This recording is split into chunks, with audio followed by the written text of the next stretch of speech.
night haze, chasing shadows in the darkest maze. Footsteps echo in the empty hall, mysteries waiting on our call.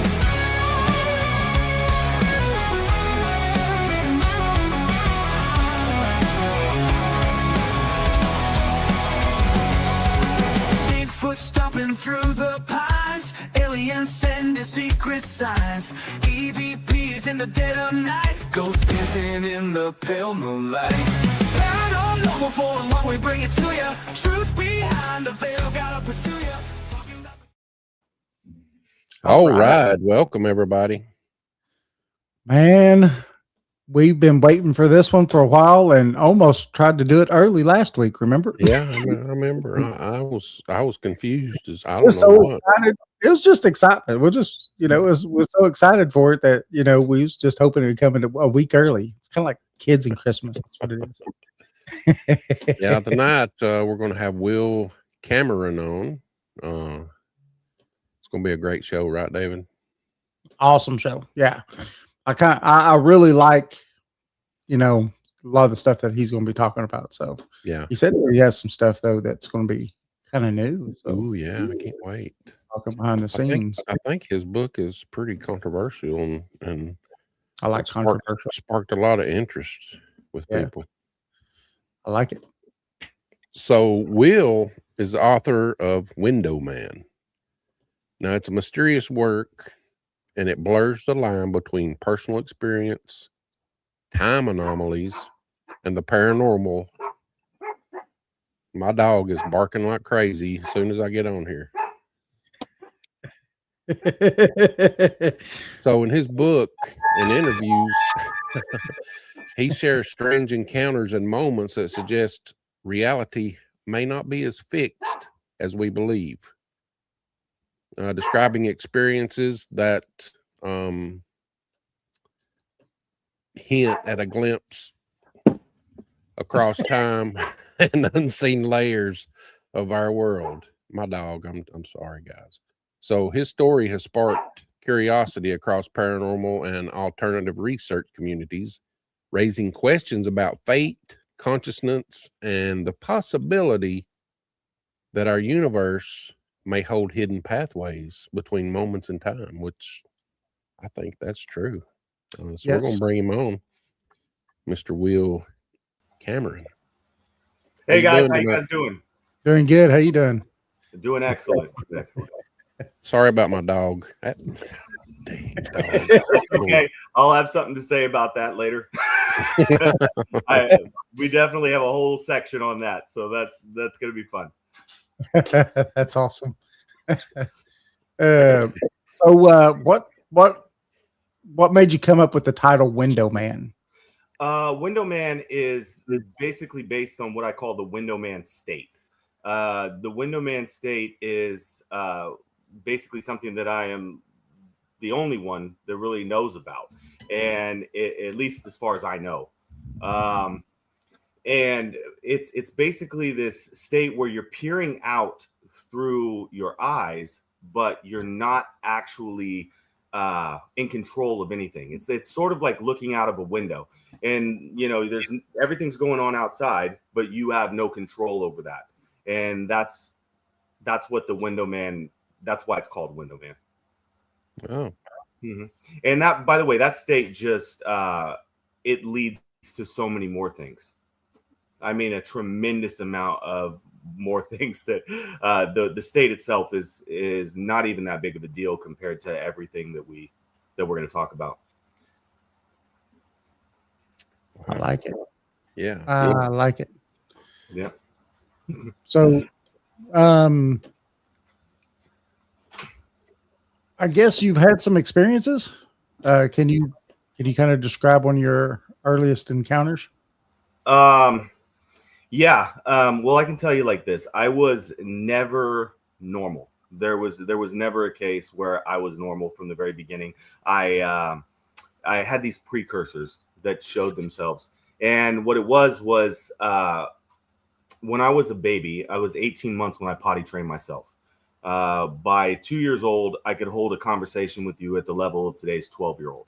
By the time I was 3, I began to see things before they would happen. And there's like a tremendous amount of stories, my family has with me telling them that something had happened and they found out that it actually did. So it was a extrasensory perception, or ESP. And that was just the beginning. That was really not it wasn't the end of all. That was it. And even the window man state, like I said, is not even close to where it goes. This thing is just a really deep rabbit hole that just kept going deeper and deeper and deeper, until I found things that were, out of this world. Wow. That's interesting. I had some things that happened to me when I was a kid. I actually potty trained by 10 months. But for me, it was when I was about 3 years old, I started seeing spirits and ghosts, and I've seen them my whole life and stuff. So that's interesting. That actually makes perfect sense to me, because one of the things we're going to talk about is the ages that we're attacked at. And 3 is an age, 9 is an age, 6 is a specific age. Also, Nikola Tesla said that if you understood the power of 369, you would conceivably run the universe. So there's so many different things connected to those ages, and this is where they try to preempt whatever your gift is by showing you certain things. And we'll get into all that, but there's a tremendous amount behind that. That's interesting. Oh yeah, it's like they I was on one with Bobby Washington and Strange Darkness Radio, and he was attacked specifically with these things at 9, and at 3 was when I began to see the gifts, and at 9 was when I had the first window man experience. So there's something connected to these ages, and there's a reason for it. That's pretty cool. I mean, does it matter that do they onset at those ages and then they just continue for the rest of your life, or is it just something that's an off and on thing? Well, I lost the connection to the ESP, but I realized that it was a precursor. It was something that was showing me something for the future. Some of these things are put in place because, well, let's put it this way. I think the best thing to do is to start from ground zero.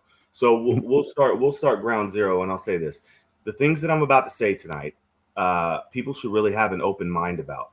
And the reason they should have an open mind is because in reality, we understand maybe 0.5% of everything that is actually gone on in this world. I mean, when you look at all knowledge, that's how much we have. And then you want to look at indoctrination. And so now you look at indoctrination and all of these things that have been told to you, they're absolutely false. And you go, well, how much do I actually know? So to believe that something could not exist outside of the framework of what it is that you understand is probably the highest form of arrogance there is. Oh, Yep. Yeah. Yep. Definitely. Yep. 100%. Well, Yeah. I can go ahead and start you off with a. Keep on going. Yeah, let's keep on rolling. I want you to take it away. All right. When I was 9 years old, that was my first experience. I was in 3rd grade. I'm sitting in my classroom in the front of the class, and I got to piss like nobody's business. I mean, I got to go so bad it's ridiculous. And at the time, it was a far cry from the human that I am today. I was a very timid kid, and I didn't want to raise my hand because if I raised my hand, then I felt like people would make fun of me. It was like, we need to use the bathroom. I don't know why I felt that way, but that's how I felt at the time. Bad decision, super bad decision. Because about 10 minutes later, I'm sitting in the front, and I got this piss just streaming down my leg. And so the teacher, she's the first one to notice it. And instead of trying to disguise it in any way, she just exposes it to the whole class. And now everybody's laughing, you know, and just cracking up at me at my expense. And she's laughing too. It's kind of ridiculous, right? We had a teacher laughing at a child. And so I go to the gym and I switch into my gym clothes, take a shower, do all that. I finish out the day. Now, looking back, I may have probably should have just went home. You know, it was like, but I stayed, I finished out the day. I continued to get kicked, punched, flicked in the ear, called every name that you could, you know, call a little kid. It was. Oh, What happened? What did we lose? Audio there? No, you're we're good good now. You're good. So, so anyhow, that night I go home and, you know, crying my eyes out because I don't know how to deal with this. This is a very weird situation for me to deal with. And anyhow, something happened to me, and it wasn't like I cried myself to sleep. You kind of know that, you know, that wasn't what happened. It was like instantaneous, like click, done. And I was out. So anyway, I wake up in the morning and it feels literally like a split second has passed. I mean, nothing. It was just so quick, but I was fully rested, which was really weird. So I opened my eyes, and when I opened my eyes, I'm not seeing things the way that I was seeing them before. I'm like peering out, like I'm looking out of a window, and I'm in control of nothing. My motor function, nothing. So I'm moving around the room and I'm doing these things. I'm getting ready for school, and I hear my mom's voice, and she's, you know, making sure I'm awake and, you know, getting ready to go to school. And I start moving really fast. Like I'm just putting my clothes on real quick, and I don't know what's going on. And so I go out into the living room where she is. I grab her and I just break down. I mean, just a full-on breakdown. Then, as a 9-year-old kid watching this from the inside, I don't understand why. You know, it's like, to me, I'm just like, what is going on here? Why am I breaking down? And we go, and I know it was really weird for her too. And we go to the school. We get to the school. I get out of the car and I say this to her. I say, "Don't worry, I'll be back." Which is like the weirdest thing to say. I mean, obviously for a 9-year-old kid, it's like, you're going to probably pick me up from school. Of course I'm going to be back. Right. But Right. yeah, this is what I say. I say, "Don't worry, I'll be back." I go into the school, and this kid that I call my tormentor in the book, he just starts laughing at me the minute I come into class. But I'm looking at it as if it's not happening to me. This is the weirdest thing. It's not happening at all. I'm just watching this as a passenger, like I'm in a different place, and this is, I don't even know what this is. And all of a sudden, my body just starts moving towards his desk. And this other kid that had been giving me a problem, he like steps in the way and just push him to the ground.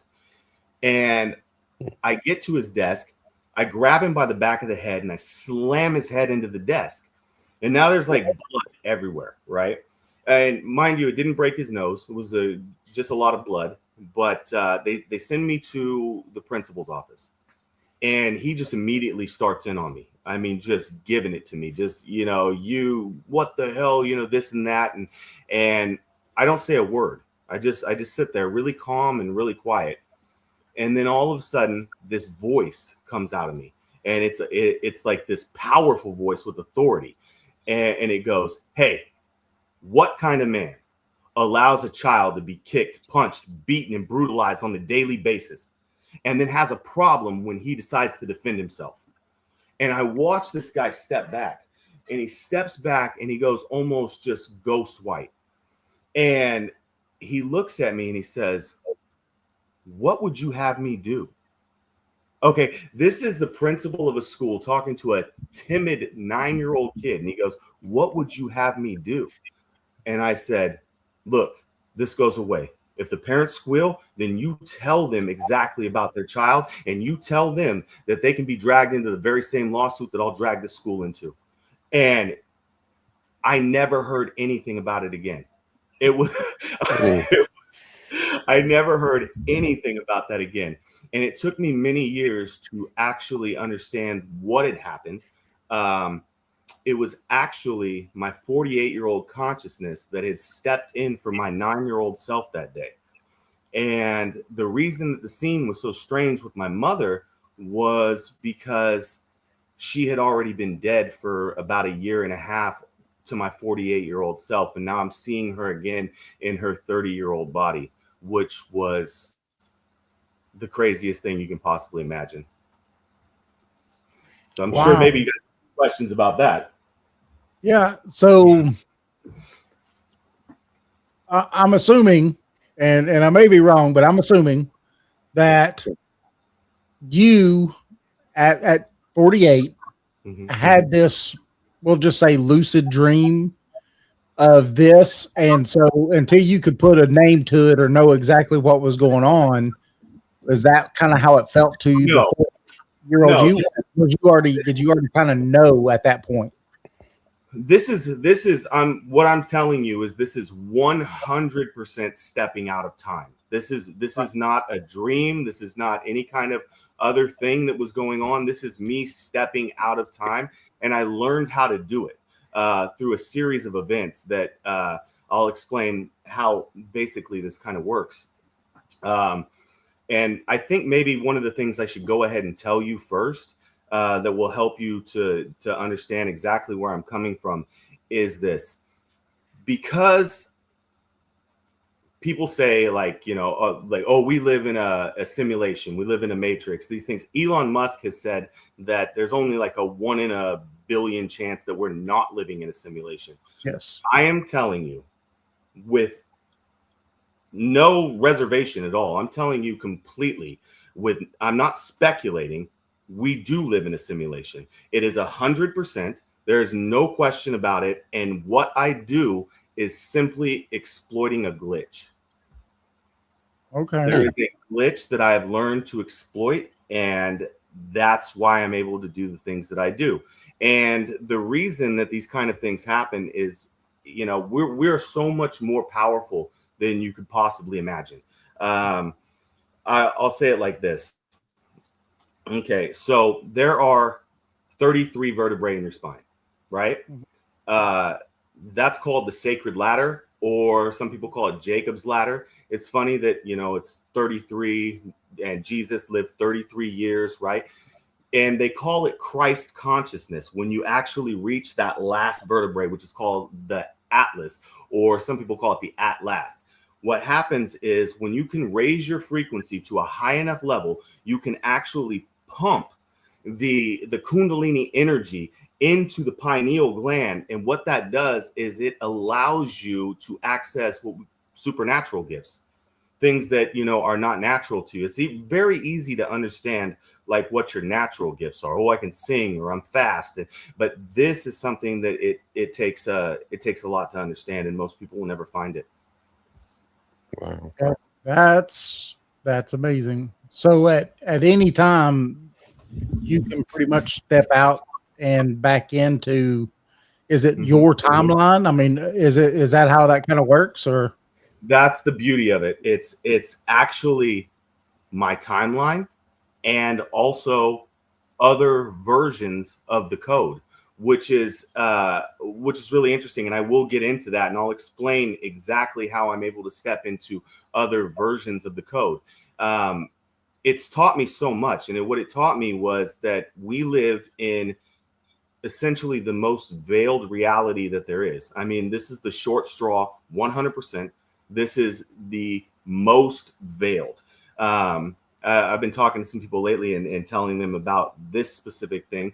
And in certain realities, things are common knowledge that are not common knowledge here. So it's like, for me, it's like I know all of these things that people don't understand. Like actors, right? In other versions of reality, actors play other actors. And I'm not talking about like, oh, we saw Jamie Foxx play Ray Charles. That's not what I'm talking about. I'm talking about like people like, this is probably the most obvious, and I'll just throw this one out there because it's very, very obvious if you actually look at it. But Brad Pitt actually plays Benicio del Toro. He's just the ethnic version of Brad Pitt. The mannerisms are the same. Everything is exactly the same. You can match it up perfectly. And so there is no Benicio del Toro. It's just Brad Pitt playing a different character. And if you actually look at when he received the Oscar, he gets it from Angelina Jolie, which is really interesting. And she's giving him this like super loving look, you know? And it's like you can see it. It's like, I don't understand why people don't see it. But then again, we've been lied to so much. I mean, tremendously about everything. Yeah. And by the way, if you guys have questions about things where you're like, hey, what is this thing? I'm more than happy to tell you because I've seen so many different versions. Really? Mm-hmm. So many different versions. And and like I said, I'm happy to explain how these things do fit in with like the word, for example, because none of what I'm saying is actually mutually exclusive with the word. It falls right in line. It's just that you need to understand it and you need to look at it from that perspective. If you look at it from that perspective, then you can understand that Jesus was just simply rewriting code. That's not water, that's wine. Right. That right there is not something I'm going to fall through in the water. It's solid and I'm going to walk on it. Do you see? Mm-hmm. It's like he's just rewriting the code. And we can, and I can go into so much of that. And if you want me to back up simulation theory, then I'll back that up with the word too. It says, I knit you together in your mother's womb. Now, if you look in the Strong's Concordance, the word womb is actually rekim. Now, rekim translates directly to matrix. And so he's saying, when I knit you together in your mother's matrix, and this is really interesting too, we call this place Mother Earth, don't we? Mm-hmm. Yep. Yeah. Gaia, Mother Earth. Yep. Yeah. So that's me explaining some of that. And I'm more than happy to, people say, oh, well, explain time travel. Okay, sure. I can explain that too. When you look at John in Revelation, he's seeing the future. Now, is he present in the future?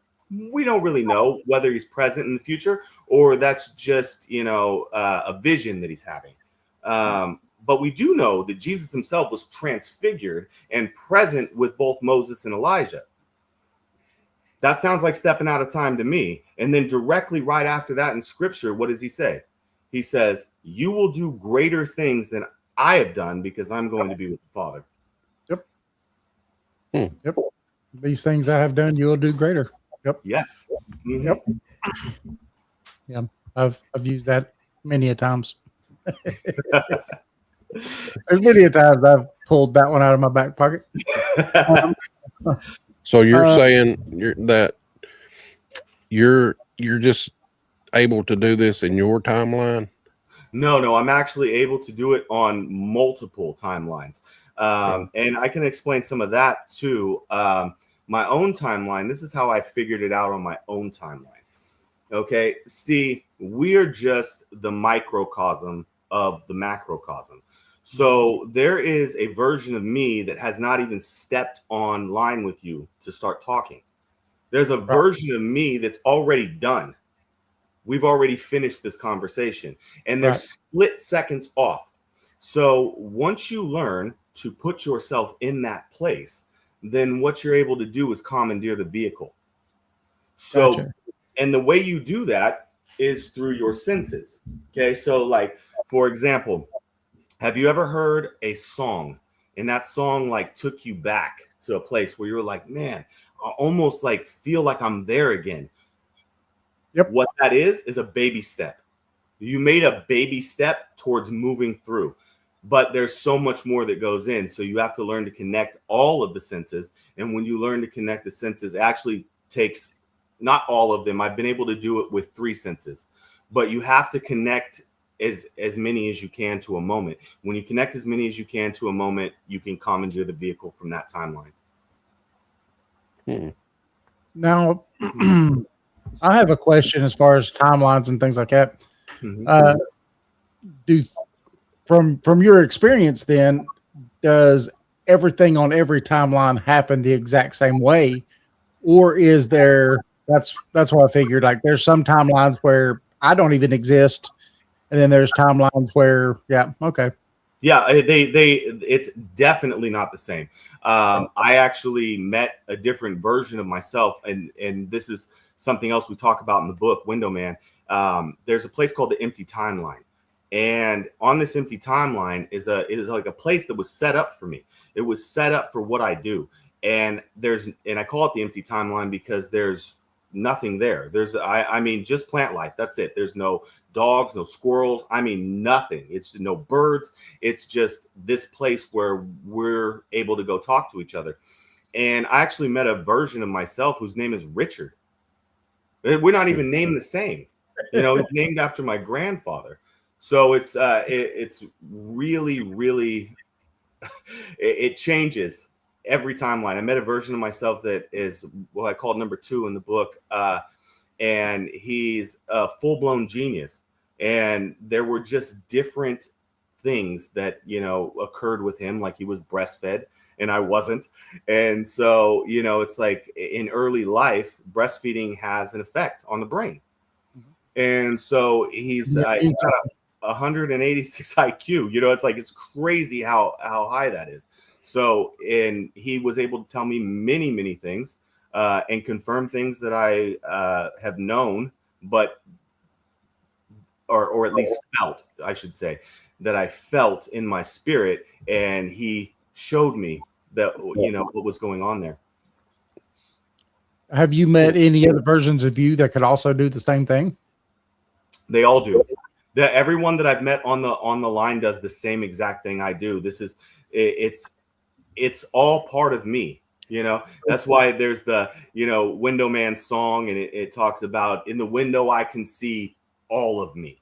It's like I can see like everything, and I get to see all of these people who have the same gifting, and I learn from them and they learn from me. And it's I know that sounds fantastical when you think of it, like that doesn't seem like something that's possible, but it's, again, like we said in the beginning, you have to step out of the belief that what you know is all that exists. Well, it makes me wonder, is there then a shared consciousness between all of you? That is a beautiful question. And actually, as you delve into Window Man more, you find that that actually happens when I'm moving through multiple versions of reality. So I'm moving through multiple versions of reality, and I said to number 1, this is the guy that I met on the Empty Timeline, and he's 76 years old, we're different ages, which is incredible too. And I met him there, and he was explaining it to me, and he was saying that the reason I could do that was because I had accessed the collective mind. Okay. Yeah. It was like, my original thought was that it was, I had unlocked, the full power of my mind. And he said, you have unlocked that, but that is not what you're doing. What you're doing is you have accessed the collective mind. And that's why you're able to see all of these different realities happen at once. Okay. Mm-hmm. Oh, that's interesting. Now, this brings me to a question then about can some nefarious person, whatever, happens to be able to do something like this from another timeline or whatever, can they come in and possess the body of another person and make them do the same thing like what you just did? And we call it possession. In some way, I guess it would be, right? You're looking back at someone else driving the body. Would that be? It's funny that you say this. This nefarious force, really, and I have an answer here too. I didn't want to talk about this right away, but I'm going to now because whatever. This is weird. Let's go right into it. Right. Because we got all kinds of crazy stuff to talk about. But in The Window Man 2, The Darker Force, which is a book that I will be releasing very shortly, this is where I experienced the Darker Force for the first time. And what the Darker Force is really the fallen ones, right? And if you look, there are 200 fallen, and you can find this out by looking that there are 200 craters in the earth. This is where they come from. Okay, one of them still on fire, in fact.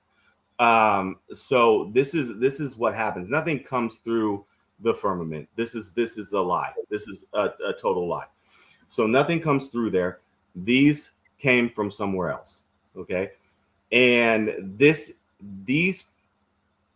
beings were present during the writing of code. So they are capable of doing things that I am not capable of doing. And I tried to step onto the world stage one time with my gifting, and it didn't go well. I mean, at all. It was before this, I had been doing nothing but just working on my own life. You know, try to fix my relationship, try to save my mother, try to, you know, things like that. These were things I wanted to do. But this was, when I stepped onto the stage, something suppressed me. And I'll tell you exactly when this happened. There was a very, very high profile murder, okay, that happened live on television. This did not sit well with me. And so what I believed was, I have this ability. It must be for something. Mm-hmm. So I'm going to try and stop it. And so I was actually on the campus that day when it actually happened. And something was suppressing my ability to do anything. I couldn't stop, rewind, couldn't do any of these things that I talk about in the book. There was nothing I could do. Even in the natural, there were times where I couldn't move my body. I couldn't even move. I couldn't walk or anything. I'm just stuck. Like my feet were cemented to the ground. And if I tried to call, couldn't get through. There was nothing I could do. So the only thing that I believed that I could do was to use the gifting that I have, which is as an author. I figured I'll write a book. So I figure if I write the book, then it's released before it happens, then this person will know. And that was the only thing that I could do. I did, and it was released one day before the actual murder. Later on, they said that it was released 2 days after. Truth of the matter is, it doesn't matter whether you believe it was released the day before or you believe it was released 2 days after. This book right here, Window Man, that I have, this book took 5 days for Amazon approval as a finished product. So you don't just write a book and then just get it out there.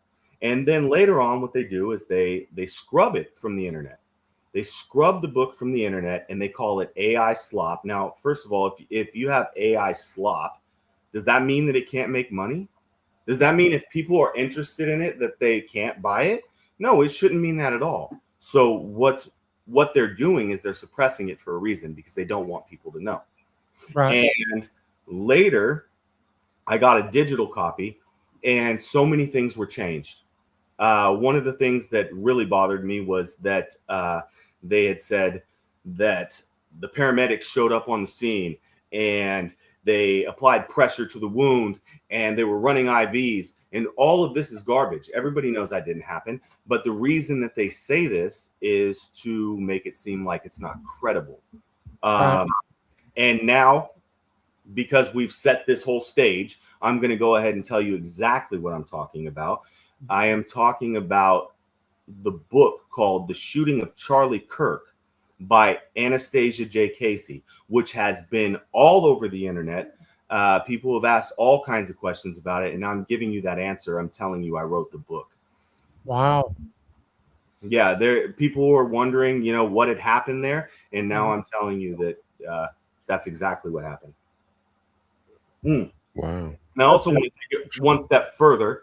and say that Anastasia J. Casey's a pen name that I chose. Right. First, I never chose to put this out. This was something I didn't want to do. I burned the author copy. I didn't want anything to do with this. And if you read the book, you find out that I can't profit on anything, because if I do, time attacks me. So there's no ability for me to profit on anything. So I wrote this book, and what I'm saying is that, my gosh, I feel like I was on a podcast the other day and somebody said, you know, I feel like the Archons came and they just took my thought away. That's kind of how I feel right now. But but I am saying I wrote the book, and you unfortunately can't get it. And the reason you can't get it is because they're suppressing it. They don't want anybody to know that this is something that you can do. However, they are showing you. They've been showing you for years that this is absolutely a reality, because as part of the satanic religion, what it is that they do is that they have to put everything in your face, right? This is why you have the Matrix, right? Because they're showing you this is reality, right? This is why you have the butterfly effect, because it's alluding to the story that I'm talking about right now. Mm-hmm. This is exactly why they have to put it out, because in the end, they have to be able to say, I told you so. Now, when you're able to go backwards or forwards, mm-hmm. Are you able to change things, or is it like what you was just describing? There's certain things that they will not let you change. Yeah, there are certain things that they will not let you change, and they're, like I said, far more powerful than me. And just now, I just remembered what I was going to say to you guys. Anastasia J. Casey, pen name. I got off track there for a second. We'll get right back on. My son, his name is Antonio. First two letters of his name, A-N. Okay. My second son, his name is Carmine. First two letters, C-A. Okay. I was encoding the book. And by the way, my last name starts with C-A as well. So I was encoding the book so that the people around me would know that I had done it. I wasn't going to tell everybody, but now we're at this place. You know, they want to go ahead and they want to suppress it. They want to lie about it. Then you know what? Fine. Let's go ahead and talk about it. That's interesting. Does that book talk about the same things as the Window Man, or no, not at all. It's a complete detailing of the shooting of Charlie Kirk. Okay. And so if it had released sooner, which is what we wanted, he would have had more time to see it. Obviously, it did not. And here we are today. But this is exactly what they do. They suppress you at every level. They never want you to be able to change anything. I've been able to change only one or two things. And the ability to change those things happened because I believe that the only reason they happened in the first place was because of what I do. It was literally time attacking me for what I was doing. And so I was able to set them right.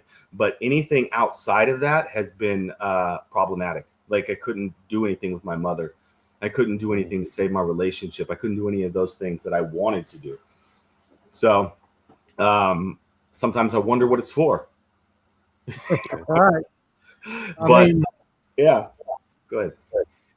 Well, I was just going to ask, so how far have you gone backwards and how far have you gone forwards and all that? Backward is to my 9-year-old self. That's as far as I was able to go back. And it was because that memory was so strong. You know, it was such a powerful memory that I was able to commandeer that vehicle on the timeline. As far as forward goes, I don't go forward as much. I have gone forward as much as a year. And I will tell you that there's a reason I don't do that. Because there's something that I call the flood. And this is something that you never, ever want to experience.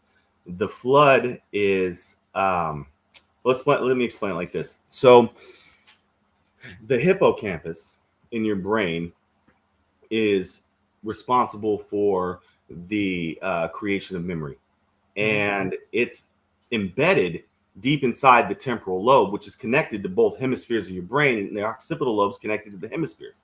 So if you skip a tremendous amount of time that you were not present for, you just skipped it, you just ran right through it, what happens is all of those memories need to come back.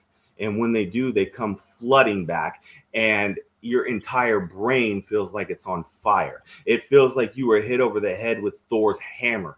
And I'm talking for about 20 minutes, you feel like you're going to die. And you still feel the after effects of it for about 2 days. So it's not something that anybody ever wants to experience.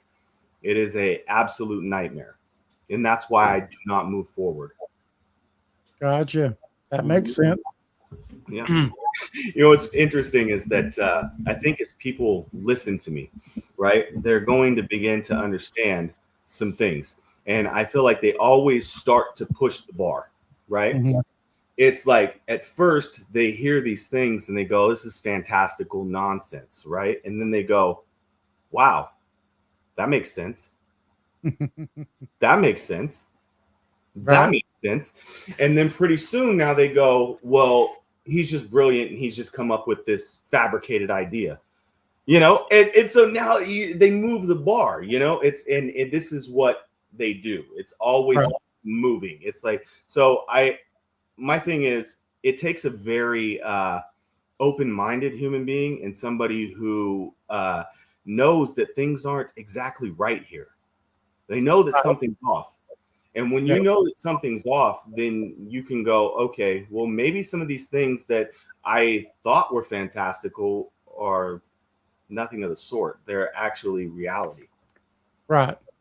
Well, I think when a lot of people originally watched The Matrix and all that stuff, and, they started seeing reality in a different way, right? It kind of changed the way a lot of people see things. And then that's when you started getting all these people coming on and saying, well, we probably live in a, simulated environment or a simulated world.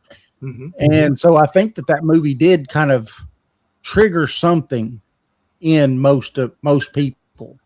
And it allowed them to start thinking outside the box a little bit more because, hey, that's weird, because it is weird that a lot of things taste like chicken, right? I mean, yes. Why does it taste like chicken?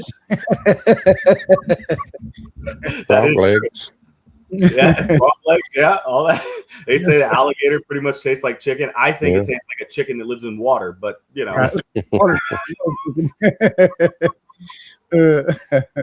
it gets your brain thinking on a different level than where you were, because most people,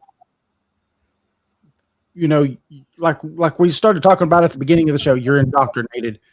Mm-hmm. And indoctrination, most people they just go to the extreme level when they think indoctrination. But indoctrination is everything that you grew up being taught by your parents, by your community, and everything that you've been involved with. It's all indoctrination.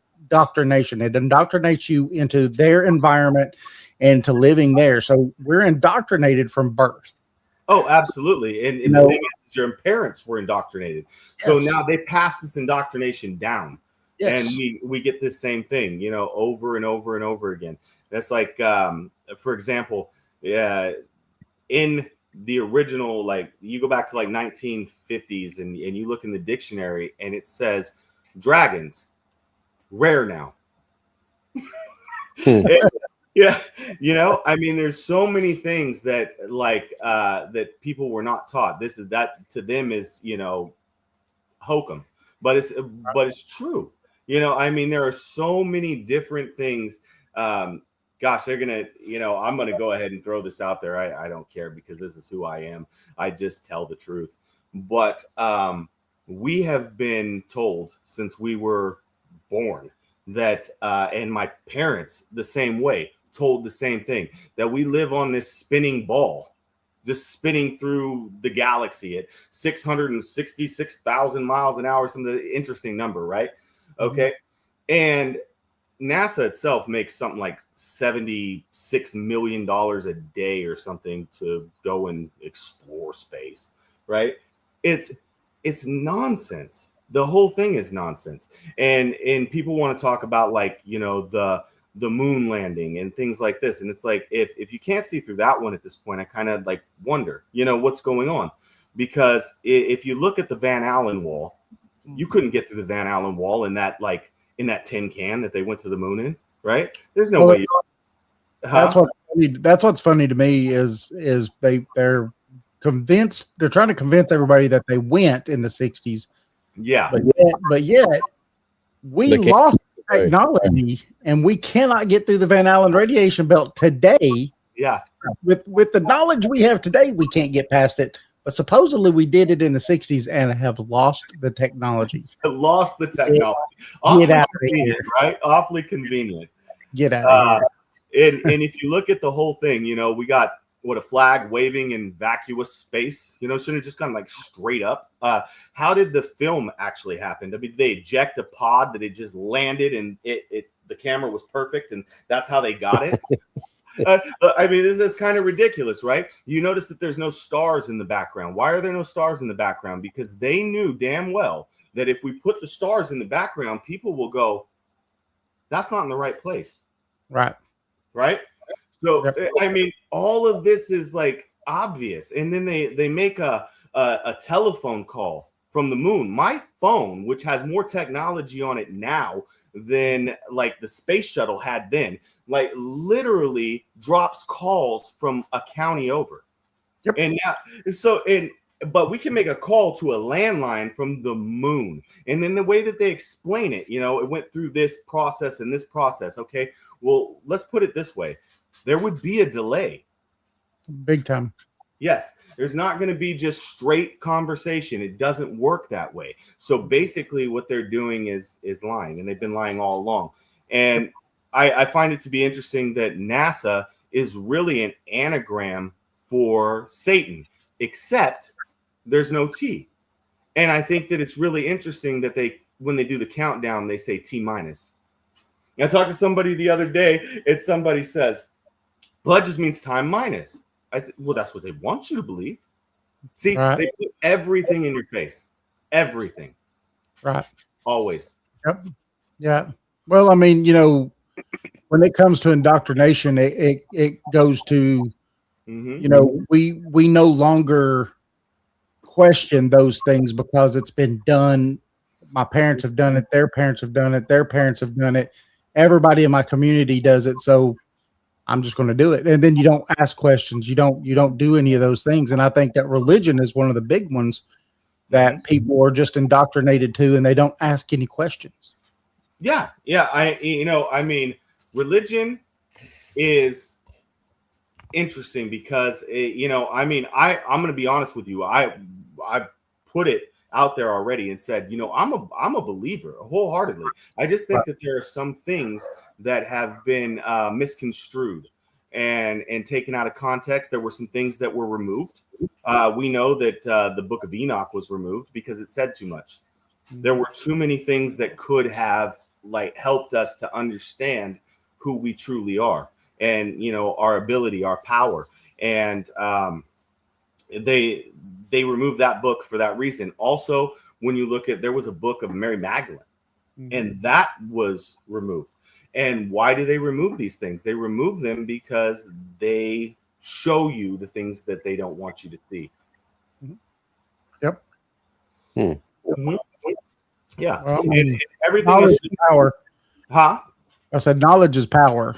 And you know, also another thing that goes on those lines is that the victor gets to tell you how everything went.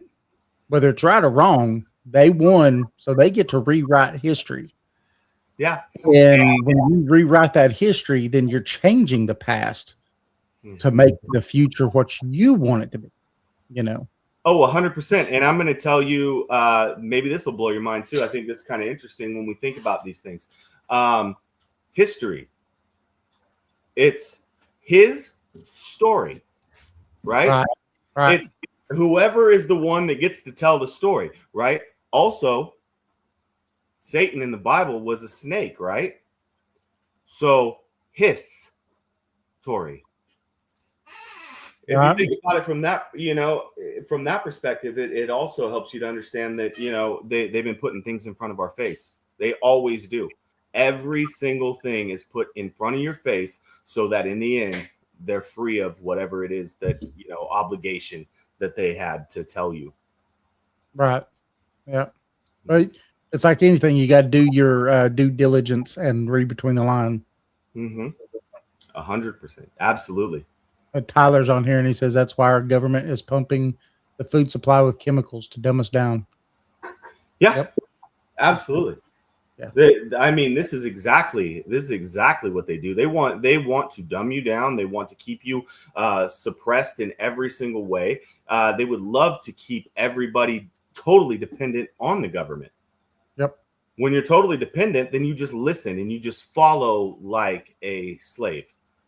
Yep. Mm-hmm. And that's the thing. We can't do that. We can't follow. It's for example, I'll throw this one out there for you. We had the whole COVID thing, right? And there was no way on God's green earth that I was taking that. There was there was no way that was going to happen, right? Mm-hmm. This is what they do.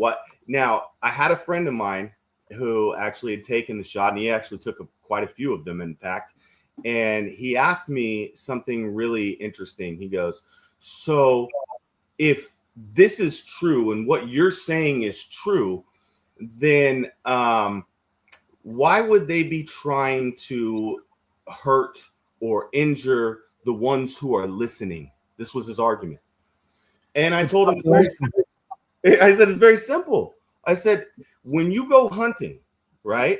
I said, do you go off into the caves and do you try to hunt the deer that are hiding in the caves in different places? Or do you shoot the dumb ones that come directly up to the deer stand?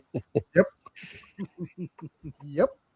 Well, it's population control, and that's a fact. I mean, they've been, all the governments of the world have been talking about that stuff forever. I think that's another reason that they decided they wanted someone to destroy the Georgia Guidestones, and they didn't go after whoever did it because, it was in your plain sight on the 10 things that they needed for a perfect world. And one of them was maintain humanity at 500 million people. Yeah. I mean, you can see articles from Bill Gates, who was highly involved, obviously, with the shot. And it's like in 2010, somewhere around there, there was a whole article about how he was talking about depopulation. This is what he wanted to do, And I love that you guys give a platform where people can come on and we can say these kind of things and we can talk about it because it needs to be talked about.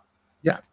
Well, when the whole COVID thing was going on, we was on top of it, wasn't we, Jason? We did three. They were 2-hour, maybe even 3-hour shows at that time. Wow. On the topic. And we went far. We went deep. Yes. And the pandemic, that was the name of it. Yeah. And that's what's funny is that no one ever called it the pandemic. We were out there calling it the pandemic the whole time. And then now all of a sudden you start hearing people calling it the pandemic, and it's like, whatever. Maybe we phrase, but I think that shot, even the ones they're giving today, whatever, I believe it's changing their DNA. I mean, I didn't take it, but I think people's DNA is getting altered with this shot. I 100% agree with you. And I believe even further than that it's it's altering DNA. Clearly, this is something that the whole plan was about. But I also believe that it is a sender, which is really interesting because I've had many people that I knew, friends of my father, all kinds of people, And if they had anything in them, whether it was, cancer in remission, whatever it was, they would take it and then a couple weeks later just die. Yep. Yeah. And it was like, it's like it sends this signal to whatever it is in you that is problematic. And then it, exacerbates it. Yep. Mm-hmm. Yeah. Terrible. Yeah. Yeah. We could go down a long rabbit hole on that one because we did. None of those shows are up anymore because at that time we were under a different name. We changed our name since then. We've been paranormal. We got shut down once before for things like this, but yeah, well, this is kind of the thing that would do that. I could see, Yeah, they shut not only our Facebook page down, but everybody that was a moderator for our pages and everything else, they deleted all of our personal pages too that was connected to it. Wow. Yeah. I had a friend. He didn't even have very many followers at the time. He was on TikTok and he just started talking about flat Earth. Just that's it. And this is kind of what's really interesting is that when they don't want you to talk about something, I kind of feel like maybe this is when you need to look. It's like why don't they want you to talk about it? Started talking about flat Earth and they shut him down. And he had like less than 5,000 followers. He had like nothing really. And they immediately shut him down. So there's definitely a reason. Yeah, that's it. That's interesting. Michelle said that heard it can make you have fast growing cancers. That she had a client that told her that a friend of hers died from colon cancer in her throat and only had it for 6 months. Yeah. This is what they did. There were so many different avenues to death. Okay. We saw so many different people who, football players, basketball players, young kids, soccer players just fall out on the field. And that's what was weird about it was that the fact that in men, it usually affected the heart in some way, but women, most of the time, it was their reproductive system that it affected them. And it caused them a lot of sterility and a lot of other things too. Perfect sense. You don't want the population growing. That's right. This is why abortion's push so heavy. It's like we don't want the population growing. So yeah, this is what they do. And there were multiple other things too. When you look at what they would do is they would get you into the hospital and they get you in there and then they give you this thing called remdesivir, which was no good. You did not want to take remdesivir. You took remdesivir and you end up on a ventilator and pretty soon you die. Yeah. That was this is what they did. There were so many avenues with that led to death. So during that time when, say, all this COVID stuff was happening and stuff, did you ever try to see other timelines? Were there timelines where that didn't even happen? Oh, absolutely. There were multiple timelines where that didn't happen. This is the worst. I mean, like by far. I mean, when I said earlier, we drew the short straw, I wasn't kidding. This is the worst version of reality. I mean, it is so bad. And there were lots of places where that never happened. And like I said, there's all these places where things were, revealed and they're just common knowledge. And here it's like, we're stuck believing lies. Right. And so my objective here is to wake people up, to show people exactly who they are, to show them exactly how much power resides in you and what it is you can do. Because, somebody's got to say it. Might as well be me. So does that make sense since we're the worst of the worst on the timelines and everything? Does that make it like the lowest vibrational state? Is that why the people are stuck here? So if you raise your vibrational state, you could go to these others, or can you escape the rat race altogether and not come back when you die? That's a very, very interesting question. Our vibrational state is huge, and yes, this keeps us in the lowest vibrational state possible. And I want to go ahead and address some of these things that will, help the audience to understand what they've been using. So I'm just going to address three things.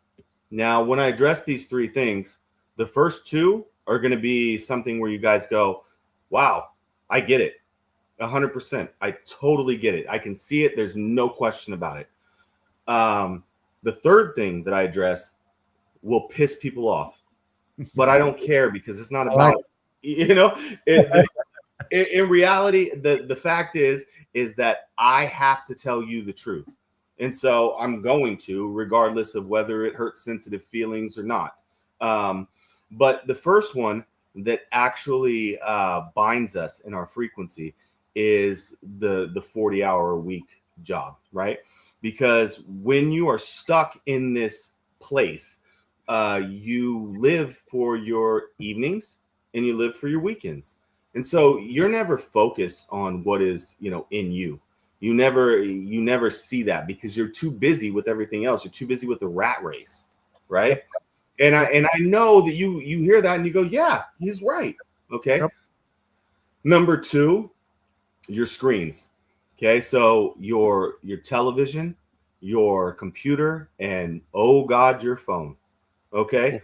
These are things that keep you locked into a certain level of frequency. You're on there just doom scrolling or doing whatever, taking the hit of dopamine that you get because somebody liked to post. These things keep you low vibrational. This was all designed to do that. Okay. Right.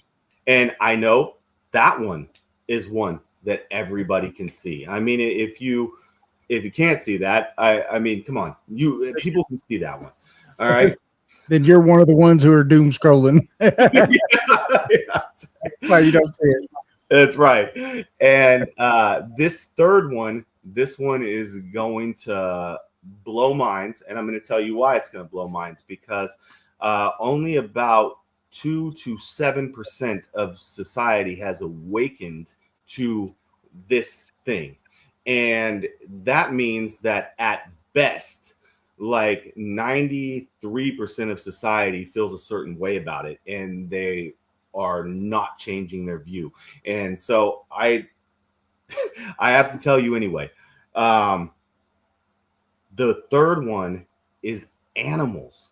Okay. And chief amongst these animals are dogs.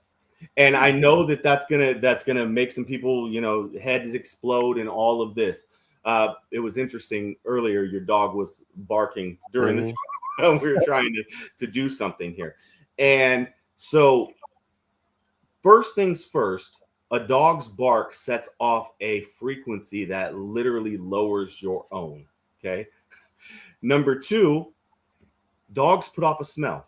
Now, whether you go nose blind to it or not, your olfactory sense is still picking it up. So it's lowering your frequency. You sit on your couch and all of a sudden you got hair all over you. And now you got to take a lint roller to yourself to if you want to go somewhere, because the dogs put hair everywhere. You step outside, you step in a landmine, right? That's annoying. I mean, these are the things that happen, right? If you say, hey, you know what, Will, I'm really good about picking up all of the dog crap. Well, then you're spending your life picking up dog crap, which also sucks. Then you think about it from this perspective. And by the way, I want to say this too, because I think this is very important. If you have more than one, everything compounds. The hair is more, the smell is more, the shit is more, all of it's more. Okay. So now you want to go do something, right? And you can't go do the thing that you want to do because you got to find somebody to take care of the dogs. And somebody might watch one dog, but they're not going to watch 3 dogs or 4 dogs. It's like, so now you have a choice. It's like, either I don't go where it is that I want to go, or I pay somebody to watch the animals. And now that comes out of my trip fund and I can't do all the things that I want to do. Or 3, I take them with me. Now they're lowering my frequency in a time that it should have been raising. You see how that works? It's like, and there are people who push this extensively, like, for example, Oprah Winfrey, Ellen DeGeneres. And if you can't tell what team they're playing for, it's like, come on. It's like they constantly dogs. And dogs have been put into all kinds of our media, in background places, and all kinds of things where we are perceiving them, but not realizing we're perceiving them, because it's something that they want us to have, because if we have it, we lower our frequency and we never discover who we truly are. And I know that sounds harsh for some people. And I want to go ahead and say this last thing, because I think that this is probably something fair to say. I do believe that there are dogs that, have done some heroic things. They've been, saved their owners. My own father was actually rescued by a dog. He was cramping up out in the river, and the dog dragged him in. It happens. There are seeing eye dogs who do things for people, and I agree that they're awesome. And there are like dogs that bloodhounds that find people, or canines that protect police officers, and all of this. That's great, and I don't have a problem with that. But what I am saying is that they simply weren't meant to be in every single house across America. Right. Yeah. Okay. Okay. I'm waiting to hear the response on this one, because I know that a lot. I mean, yourself, so. It's something to think about. Now I'm thinking about it. Should I get a cat? I've got a cat. What about a cat? I will tell you that cats are essentially the same, except there's some small differences. Cats are a little bit more independent. You don't need to worry about them. If you go take off, leave some food, whatever, the cat's going to be fine. Now, the cats do the same types of things. I had a cat living with me for a while. I did not want. He was my wife's daughter's cat, and he would come in at night, and he would stick his hand up underneath the little space in the door and smack it while we're sleeping. It's like, this is what they do: run and just jump into the blinds. There were crazy things that they did as well. So yes, I'm saying across the board, animals are they lower your frequency, and dogs do it the most. But with that being said, I understand that people feel a certain way, and so I try to give it to them with kid gloves. Yeah, that one's definitely different. I mean, it's something to think about. Yep. It definitely is. So let's rewind for a second. Let's rewind for a second. At the very beginning of the show, we kind of barely skipped over something, and maybe some people didn't get it, didn't hear it. But you were talking about the ages of 3, 6, 9, that certain things happen to people. Not everybody, I guess, but some people. And then I told you yours happened to you at 6. I told you something happened to me at 9 or at 3. But of course, I still see spirits all the time. They never went away. That call it a gift.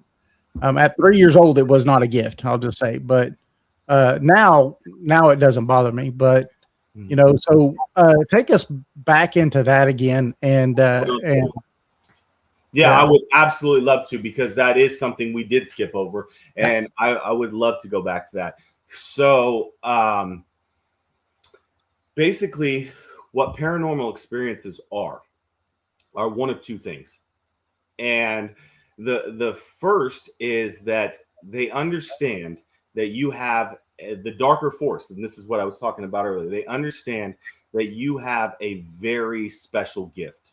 So when you see these things, they know that you have a special gift.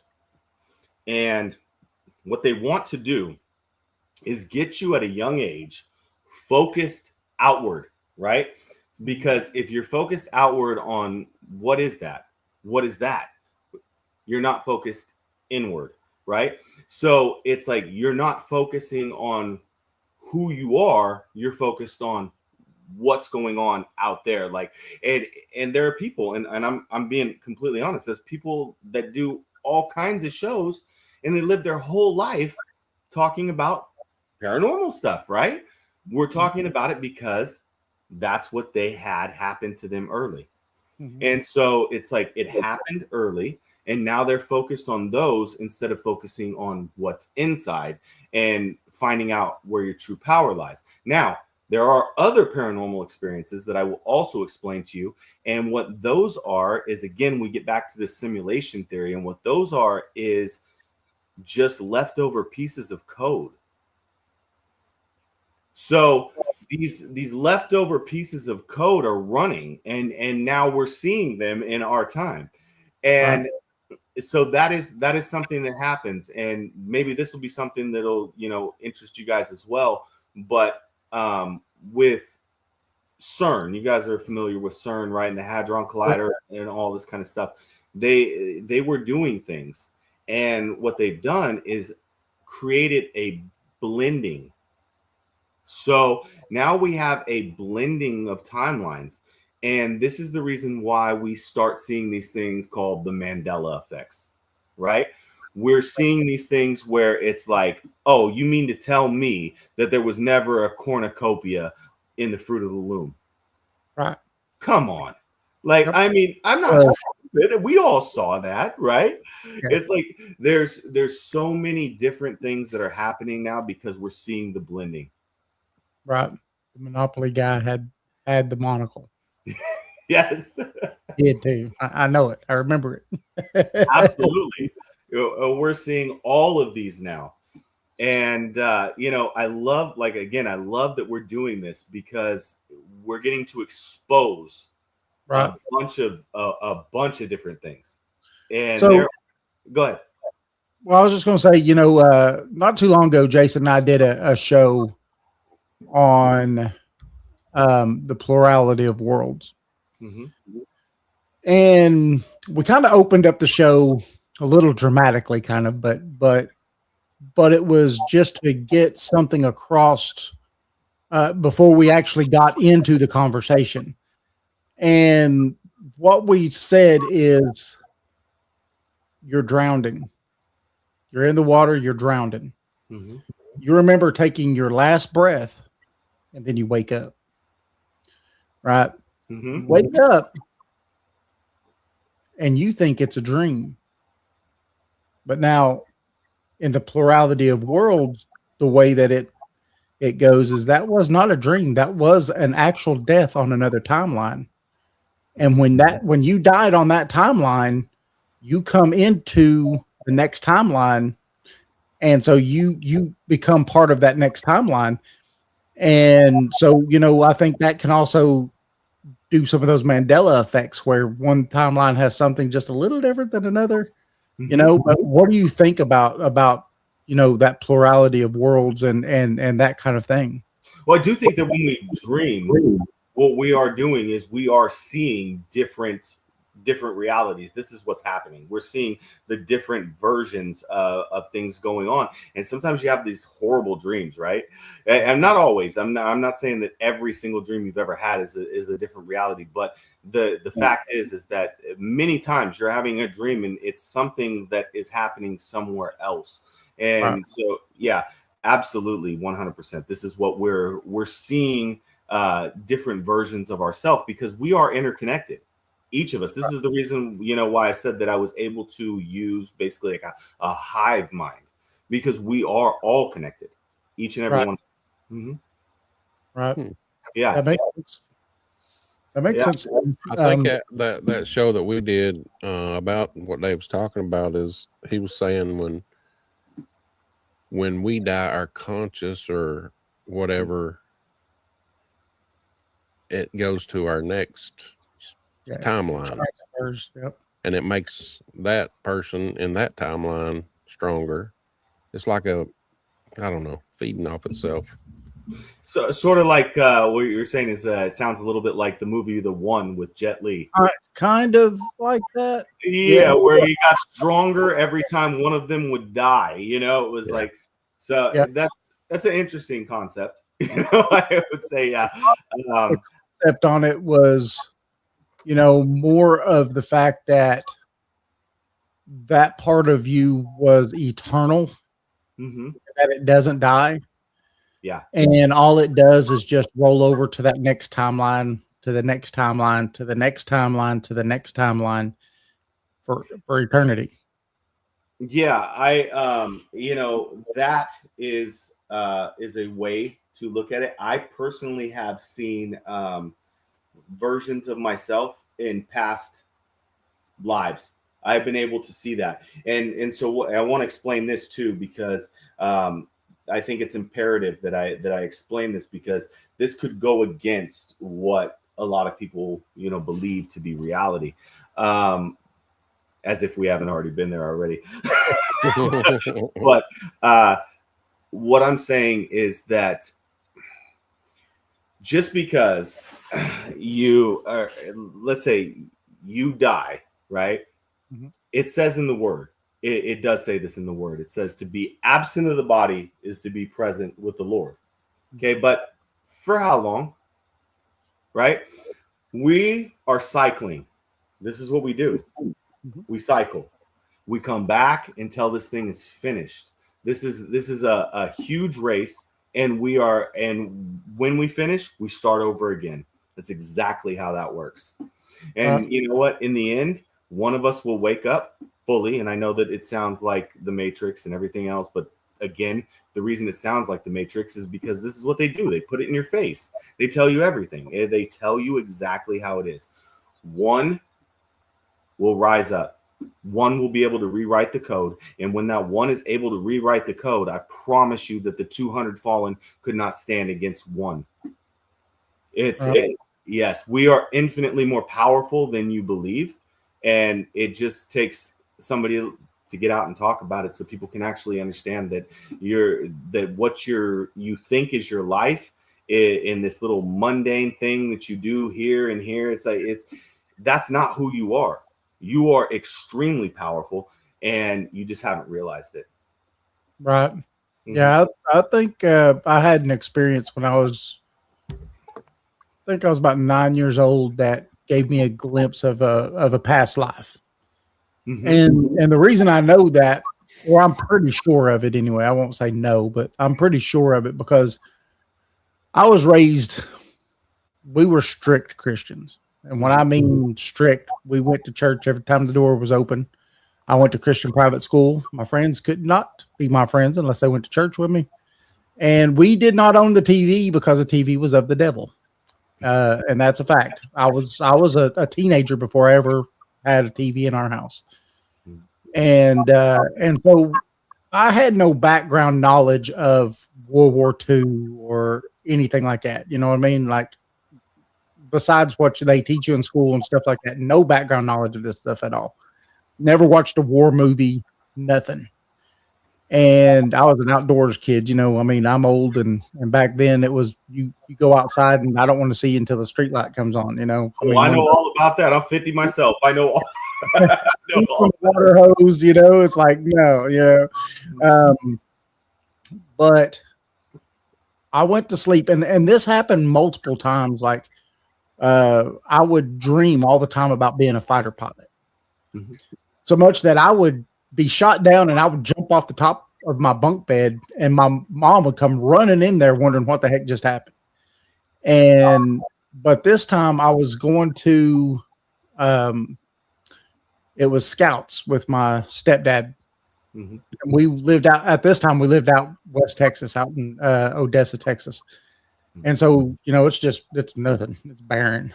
And, but we get out there, we set up our tents, we go to bed that night. So I have my little pup tent and then his tent's next to mine. And when I wake up, or at least what I thought was waking up, I hear gunshots going off, bombs going off, and I could smell the sulfur and everything in the air from the gunpowder. And so I stand up and I look down and I'm wearing green. And so I take off running and I've got a gun in my hand and I'm running and I could hear bullets whizzing by me. And in the distance, I could hear bombs dropping and I'd jump down and every once in a while I would fire back. And the thing that got me out of this dream or whatever it was, I was probably, half a mile to a mile or so away, and I was barefooted out in West Texas, and that's a no-no.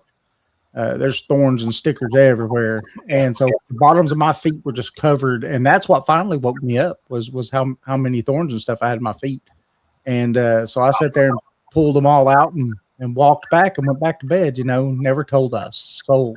But I used to be a terrible sleepwalker. When I was a kid, we lived in town in Odessa, and we lived on a main 4-lane highway. And there was houses on this side and then houses on this side of this 4-lane highway. And one night I in my sleep, unlocked the door, walked outside, walked across 4-lane highway, and walked a block up the road before I woke up. Wow. Yeah. I honestly don't even think I've ever walked that far in a dream, even when I was drinking. Yeah, that's wow, that is awesome. That sounds like such a powerful dream that you were having, wow, you couldn't wake up from walking that far.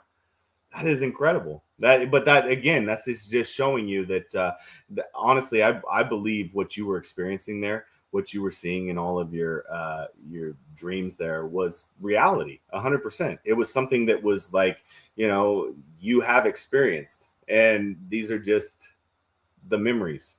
And like I said, I've had plenty of those myself, memories from different timelines and different lives and multiple things. So it's not unusual for me, except for the fact that you were able to walk that far.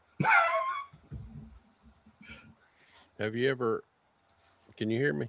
I can't hear everybody. Hello. There we go. I can hear you. So, have you ever found yourself like when you're doing this somewhere you shouldn't have been? Like explain that. What do you mean somewhere I shouldn't have been? Like in a time that you just felt like it just felt wrong, and you think, well, I shouldn't be here when you do this time thing.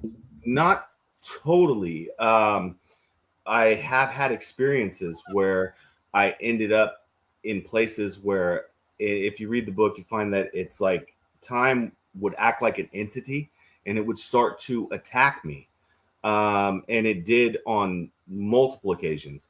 And so there were places I wish I never was, if we're being honest. I got kicked in the groin by a horse on a timeline. That was not something that you ever want to experience. I can promise that. I also was in a timeline where I had already known what was going to happen with some UFC fights. And so I bet on them on DraftKings, not understanding that time would not allow me to profit. And so when that happened, I almost immediately, we're talking like 30 seconds after winning, I had stepped outside and fell wrong on the stair and compound fractured my leg. It was, so there were things that were always stopping me from ever trying to, gain money. This was something I couldn't do. It was almost just meant to be pure. And if it wasn't pure, then it was a problem. And so, yeah, now when I say that I wasn't in a place where, I felt like it was wrong, I did find places where I was like, this sucks. You don't want to be here. I never ever felt like I was doing something wrong. And also I want to take that a step further too and say that there's a lot of people out there who would look at it and say, well, what is this, like some form of like witchcraft, something like that? No, I have never done any kind of incantations or anything to have it be witchcraft. That's not the case. All I've done is pushed further and further. And if I'm guilty for doing that, then so is David Goggins, you know, for pushing his body further and further. You know, I just did it with mine.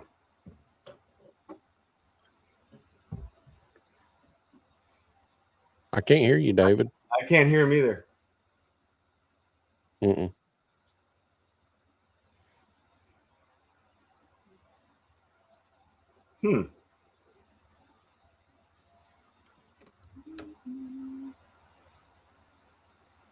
Anything? Nope.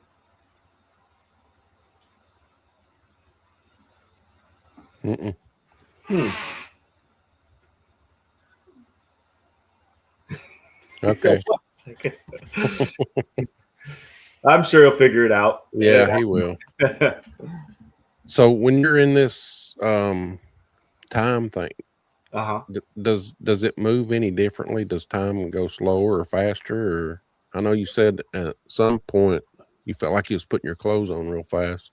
Yes, actually, I have something that goes down that line, which is absolutely something that we should talk about. On the inside, whenever I am in the window man state, it's there's a lot of things that go on. One is I'm emotionless. Like there's no emotion, there's nothing. It's you feel zero. Okay, but that's not the extent of it.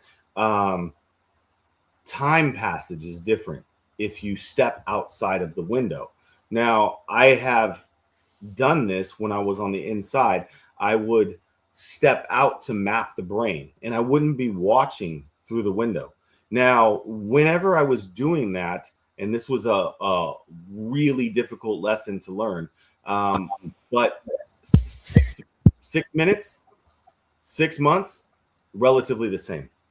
You don't know. So you could conceivably go in and be thinking you were just in there for a second and come out on your deathbed. So I needed to stay in the window. And if I could, watching all of the process happen, because if I didn't stay in the window, anytime I moved in to map the brain, I would face this time anomaly where it was like and then one time I actually was in there for 6 months. Wow. Yeah.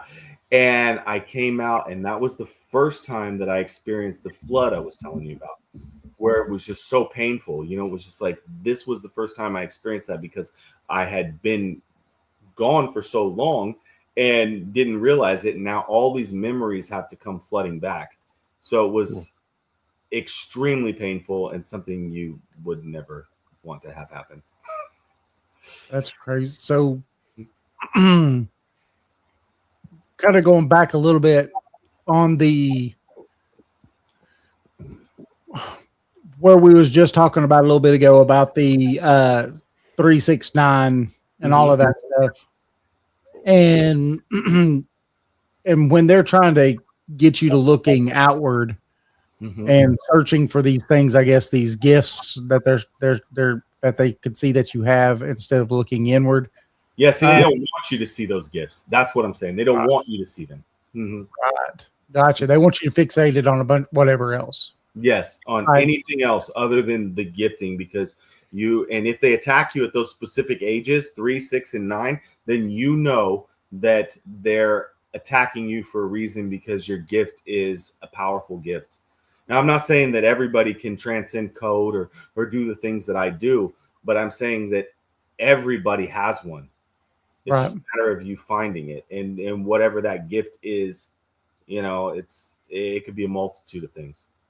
Well, I know at the age of 3, seeing ghosts was scary.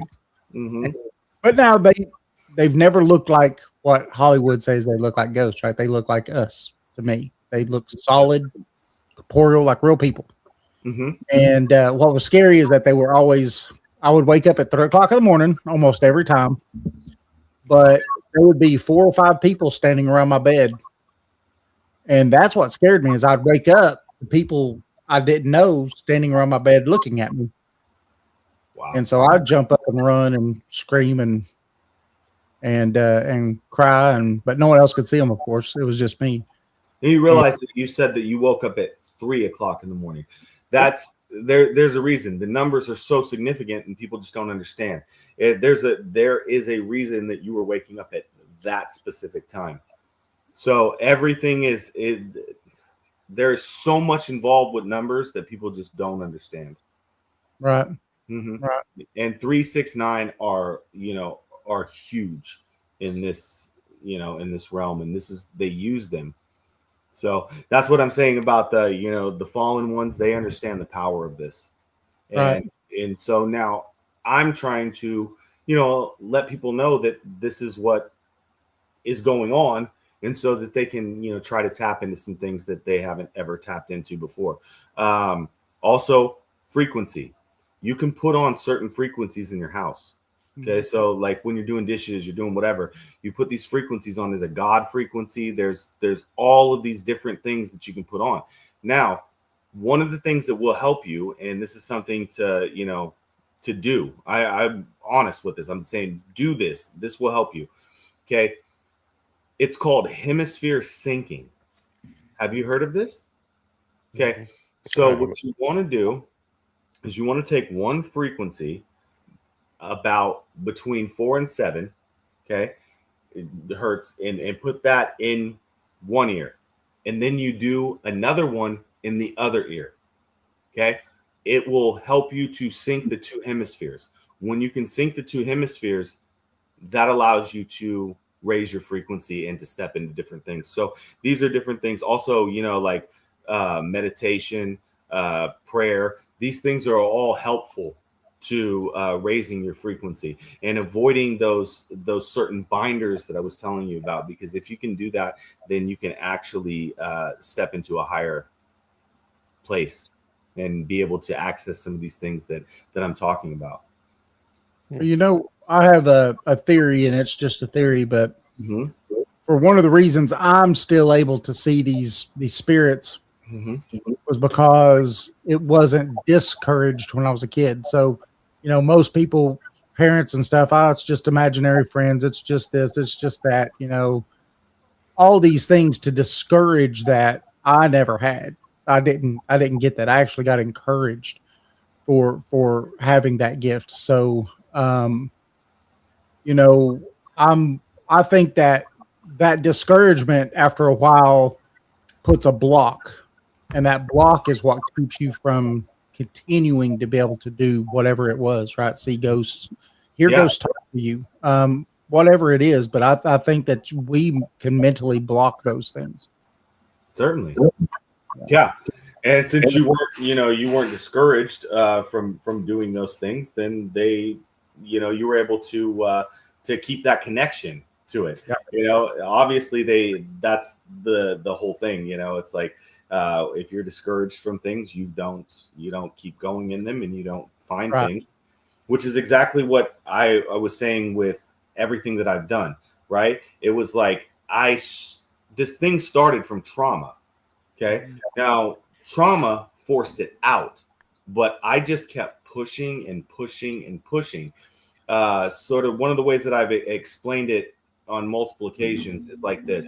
You start getting in shape, right? And when you're getting in shape, you go, damn, like I feel good. I'm actually like strong. I maybe I should like start boxing, right?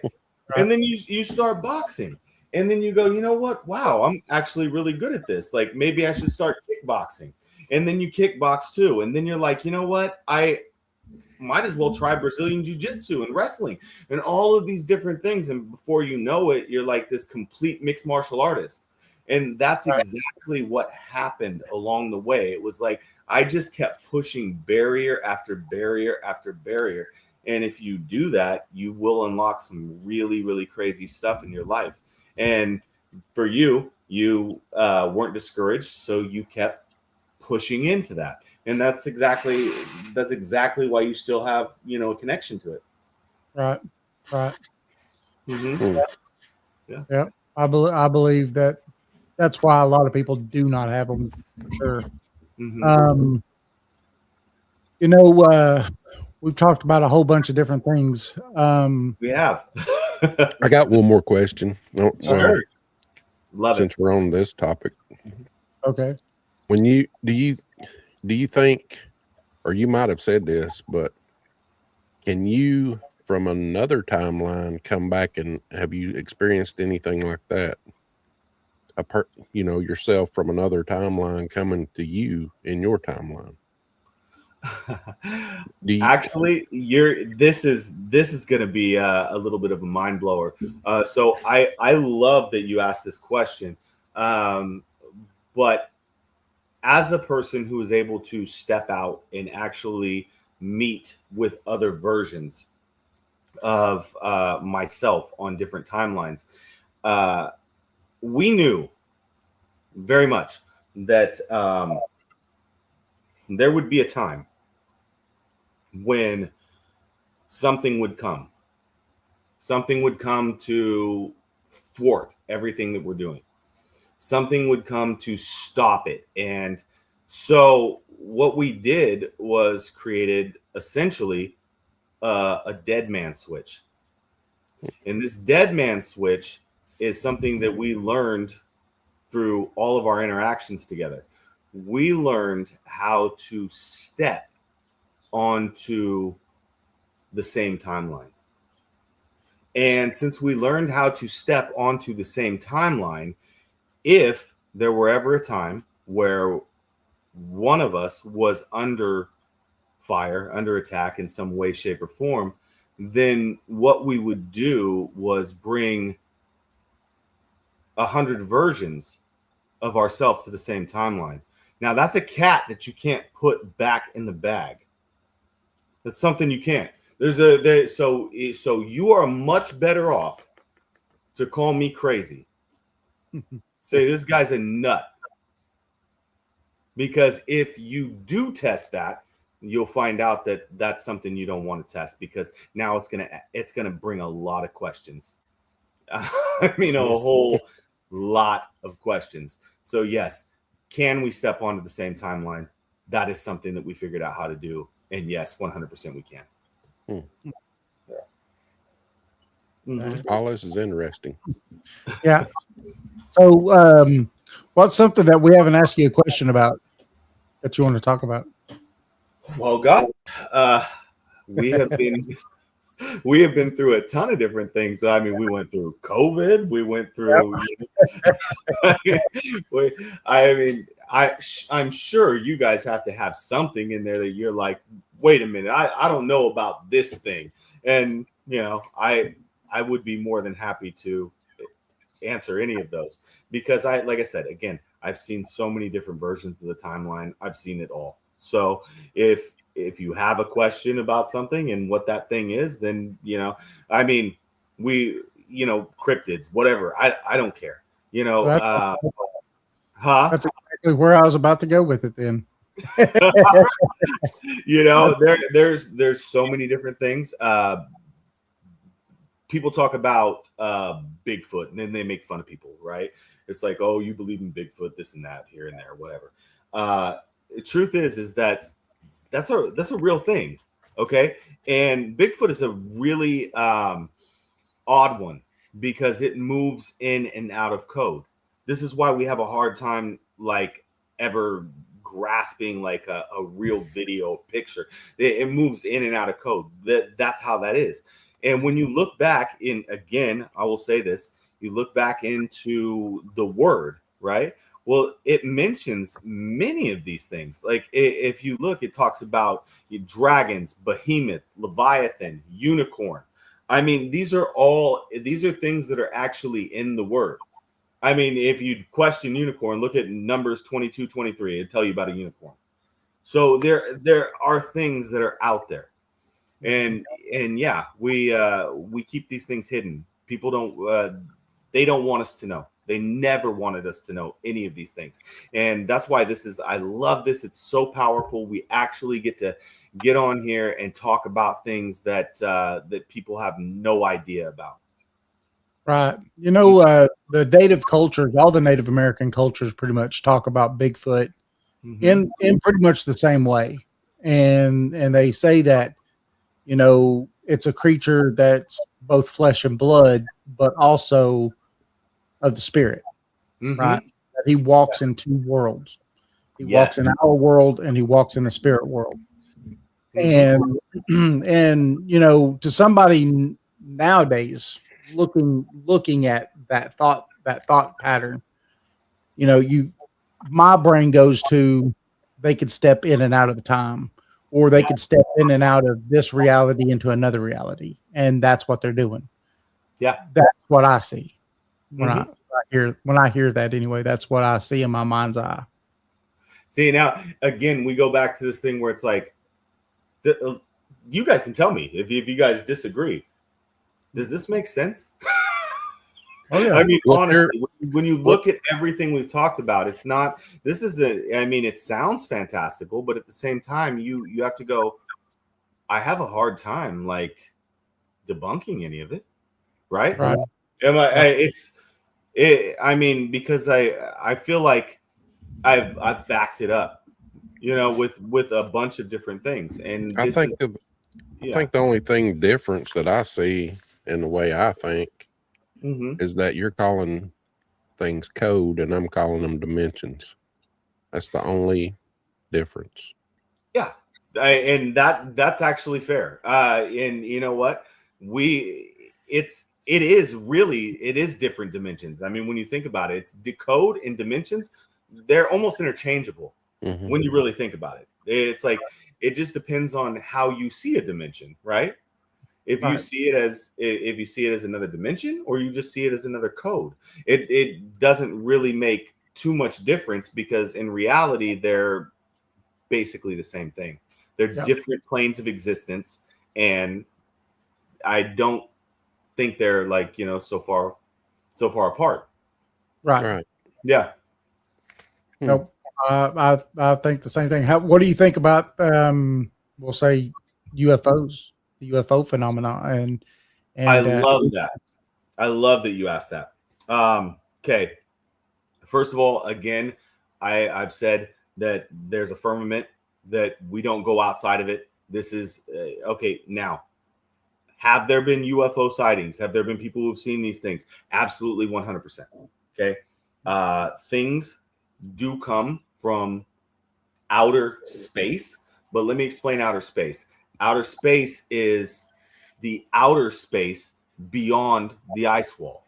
That's what outer space is. There are things that come from the water. All right. We have never been all the way to the bottom of the oceans, right? So there are things that come from there. Now, when we're talking about UFOs, I want to explain it like this. UFOs are being seen, and the reason they're being seen is because it's part of what we're going to see later as the Great Deception. Yeah, it is the Great Deception. So what's going to happen is these fallen angels are going to present themselves as aliens. When they present themselves as aliens, they're going to tell you that they created you. And when they tell you they created you, many people are going to fall away from God, because they're not going to believe that God exists, because, aliens created us. That's the Great Deception. So yes, UFOs have been prominent throughout history because they were always setting it up. Right. That was exactly how it was. They were always setting that up because they knew in the end that would be the Great Deception. Well,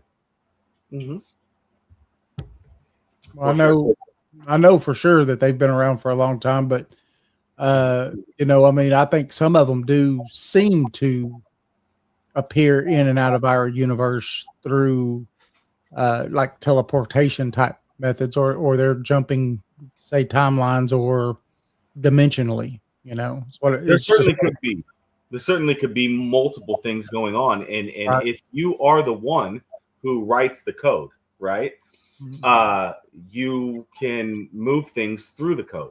So of course, that is something that could happen, and you can change the code, and it's because they were present when the code was written. And even myself, like I said, like I have an ability, I have a very strong gifting, but it's nothing in comparison to what they have. They are so powerful, and they can do so much more than I could ever do. That of course they could, make things happen and appear and do different things. They write the entire code. Right. Yeah. That's interesting. Yeah. I know you were talking about that you were trying to, win some money on some UFC fights. Mm-hmm. I got a question. Have you had any documentation or physical evidence of like being in another timeline? The only real documentation and physical evidence would be the book Anastasia J. Casey's The Shooting of Charlie Kirk, Yeah. right? That would be the only real thing that that you could see, because timelines end, and I move back, and so it's there were times where I moved back to the same day over and over and over again, and Like you were looping? this was the spot where I had created this space. And in this space, I had certain things that I linked to my senses, which was a song by Bon Jovi, a Pepsi Cola, I had a lemon scented candle. I had all of these things, and that was how I connected the senses to this moment. And I returned to this moment over and over and over again. And I realized that, like, maybe everything isn't without a sense of humor, because that day happened to be Friday the 13th, 2024. And I kept moving back to that day over and over and over again. And that was my reset point.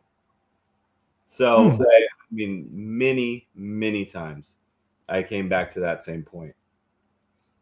That's interesting. Yeah, I would love to be able to go back to the 70s, late 70s. Man. Oh yeah, who wouldn't love to go to the 70s? I'd want to stay there though.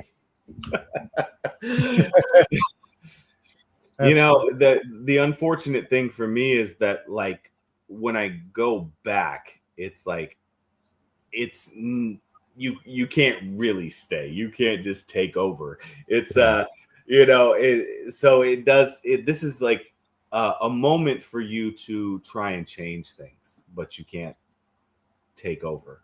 It's like you have to allow that life to live, but because otherwise you got a passenger riding with you. Forever.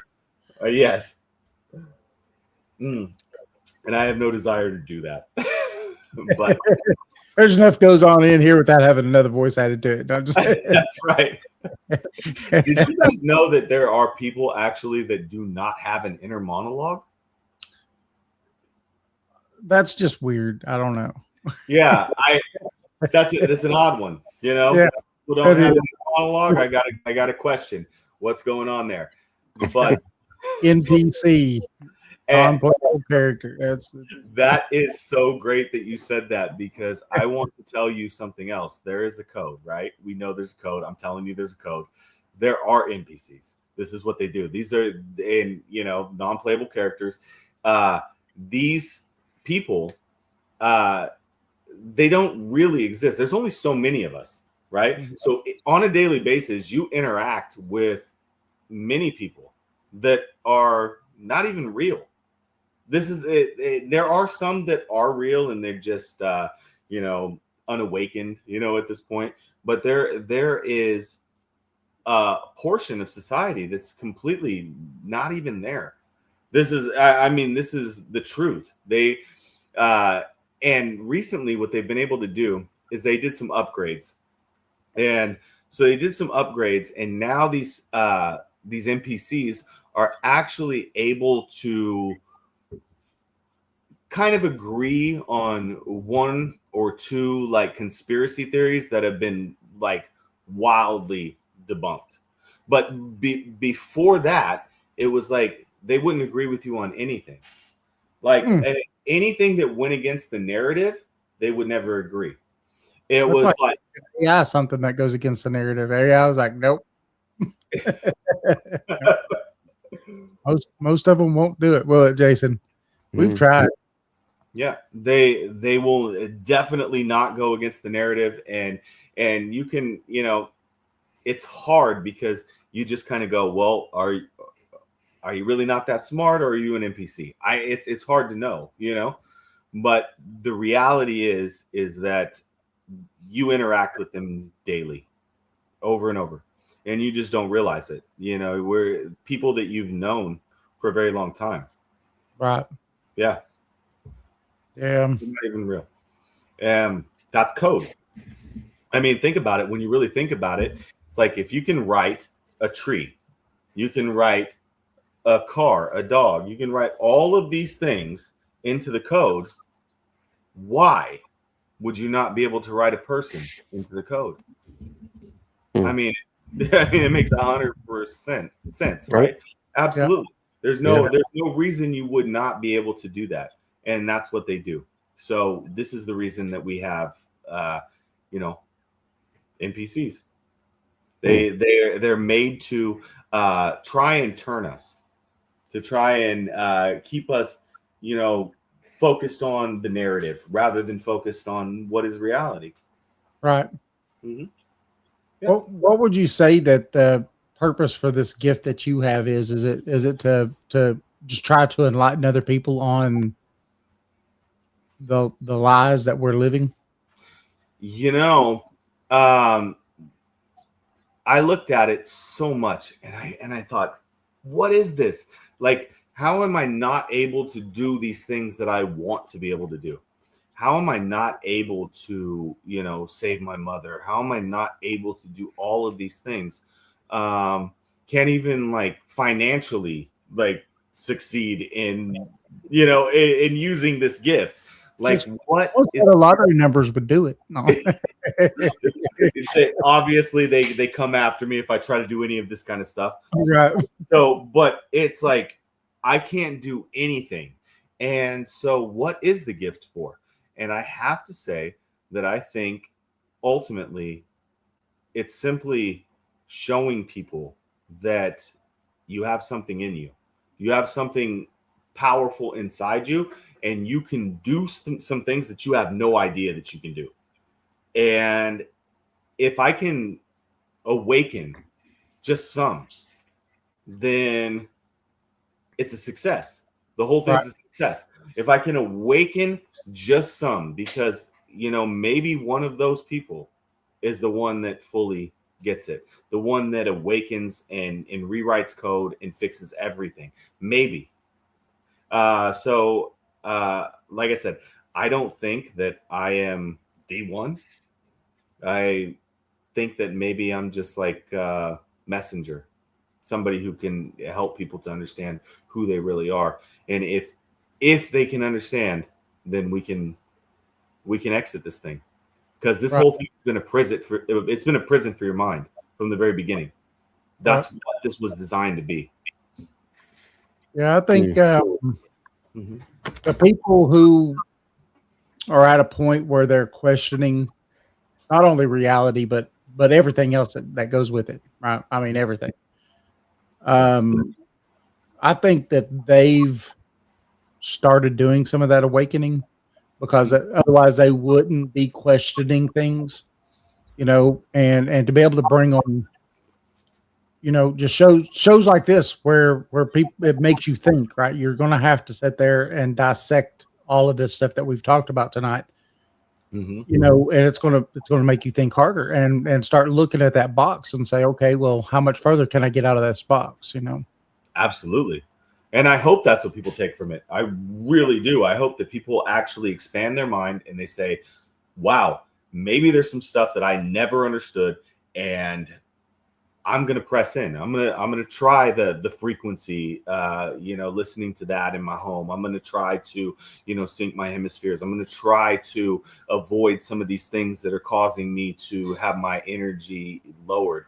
For example, when you think about it, I'm trying to think about the hemisphere syncing, and I'm trying to think about, like, there's so many, and I want to tell you that sometimes my brain goes about 95 miles an hour and I have a hard time actually putting even these thoughts together. Because why? Because while some people are hearing like 1, 2, 3 thoughts in their mind, I'm literally processing like thousands of thoughts inside of like split seconds. And this is something that has actually been an issue before with me with drinking. And the reason was because I was simply trying to shut it up. Right. It's like I can't handle it. It comes in so fast. And so, like, when I give you guys some thoughts, maybe they're, a little obscure, or they're a little bit out of order or whatever, but it's because I'm trying to put them together the best that I can, and I'm obviously hearing so much. I think you got the download from the ancients. Yes.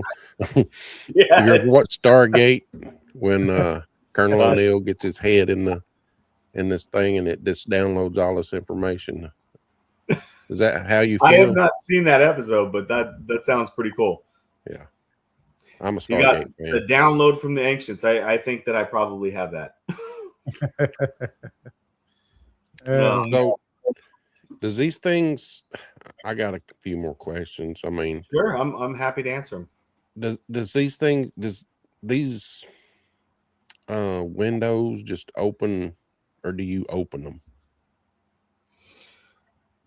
The thing about the window is it's not like, it's not windows really. What it is it's I step inside, and when I'm in the window man state, this is where I can transition. And when I transition, and this was the first thing that I found out, was like when I kept trying to push through and I wasn't in the window man state, and I just tried to connect senses and it didn't work. Right. It was like I felt like I was pushing against this like really heavy wind. It was like there was something I couldn't move through. And then I was able to step into the window man state and do it. And that's when I was able to go through. Now, when I was able to go through, what happened was, it was really interesting. It was like I could see the inner workings of my brain, and I could see these like neurons and like synapses firing, and I simply just followed the trail. And when I followed the trail, that's when I would wake up in the other consciousness. It's pretty crazy stuff, but that was what was happening. I was literally like following like a map. It was like I could see them firing. You should try to teach people to do this. I would love to teach people to do this. In fact, I don't know if you guys have ever heard of the school app, but anyway, I am going on there now, and I want to teach people to awaken their own giftings. Obviously, you don't have probably my gift. You have something of your own, but I would love to teach people how to, connect with it, because if you connect with it, you can do crazy things. I think if everybody knew what they're capable of, this world would probably be a better place to live. Oh, absolutely. But if everybody knew what they were capable of 100%, we wouldn't be here anymore, because that's the reality. We wouldn't be in this place. We are so much more powerful than anybody has any idea about.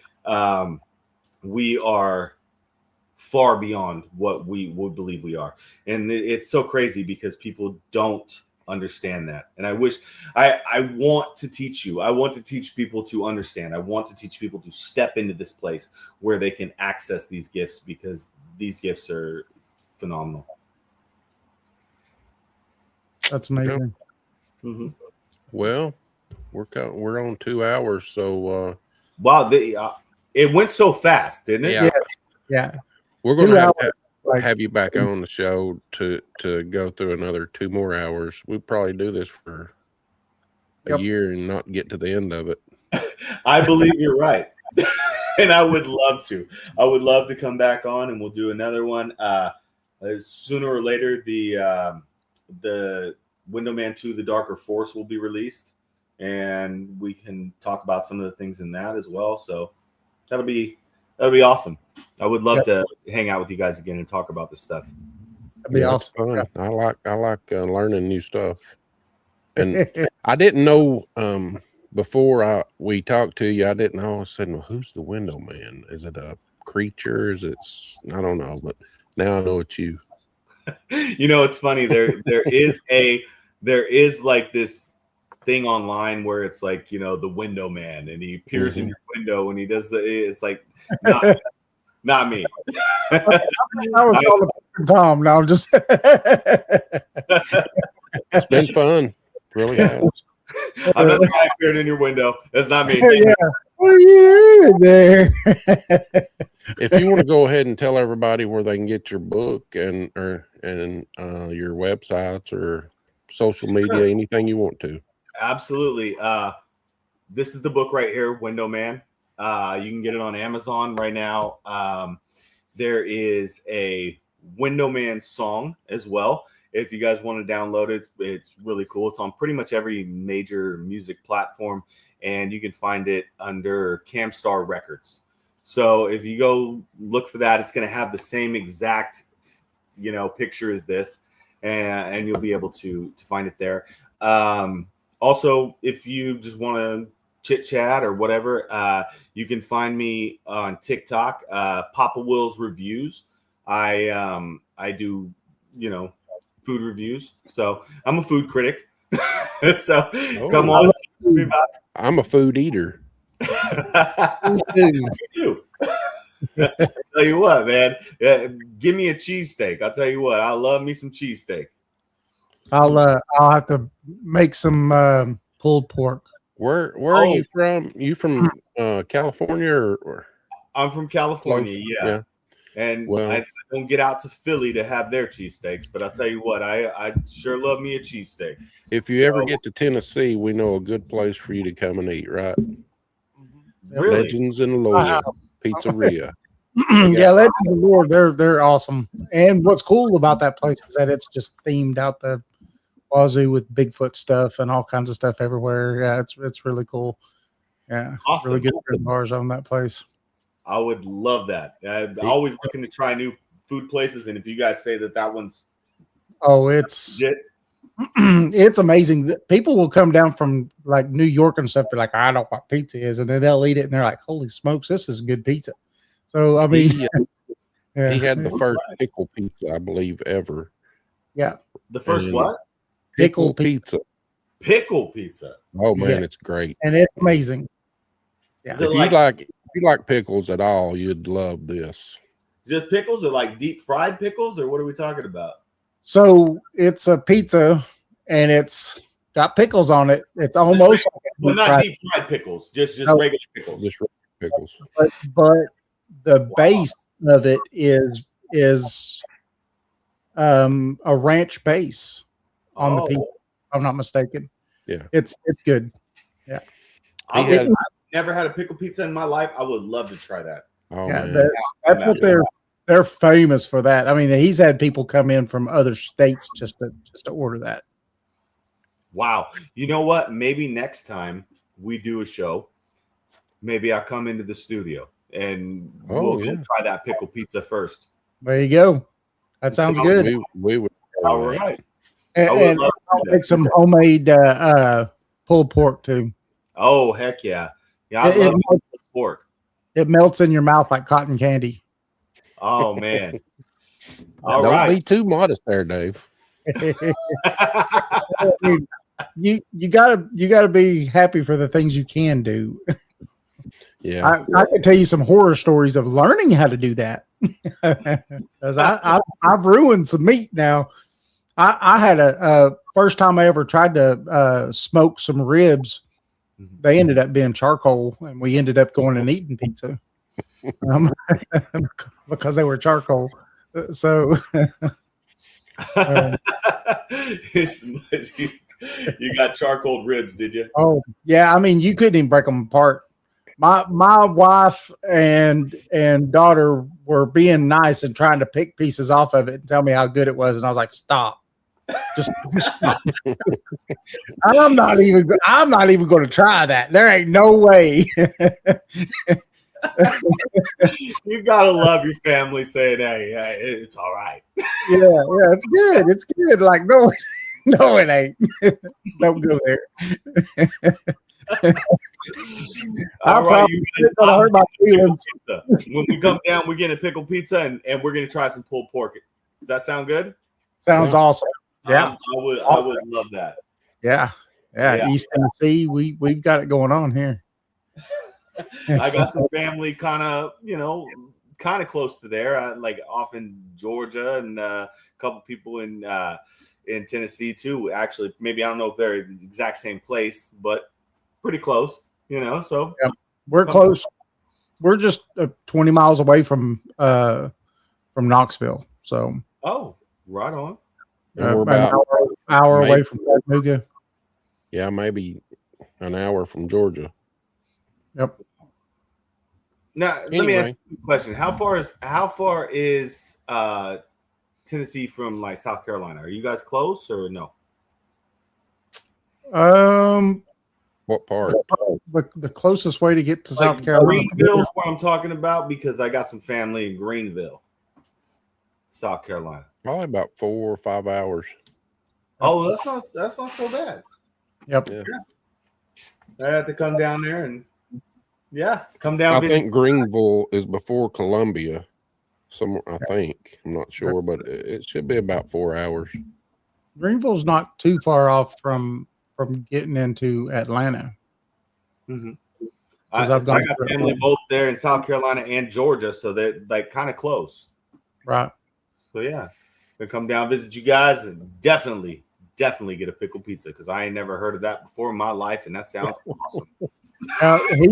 He a few years ago he had, I forgot the name of that show, but a show came and tried the pickle pizza and a bunch of the pizzas and stuff, and gave them really good reviews. So yeah, his TikTok had like 12 million views on the pickle pizza. Wow, was it like Guy Fieri or somebody? No, it was close though. I mean, it was a big name, but I can't remember. Yeah, they brought a whole production in. Wow. Yeah, you actually could see me and my wife walk in to order a pizza when they was in the middle of doing it. let me show you this commercial.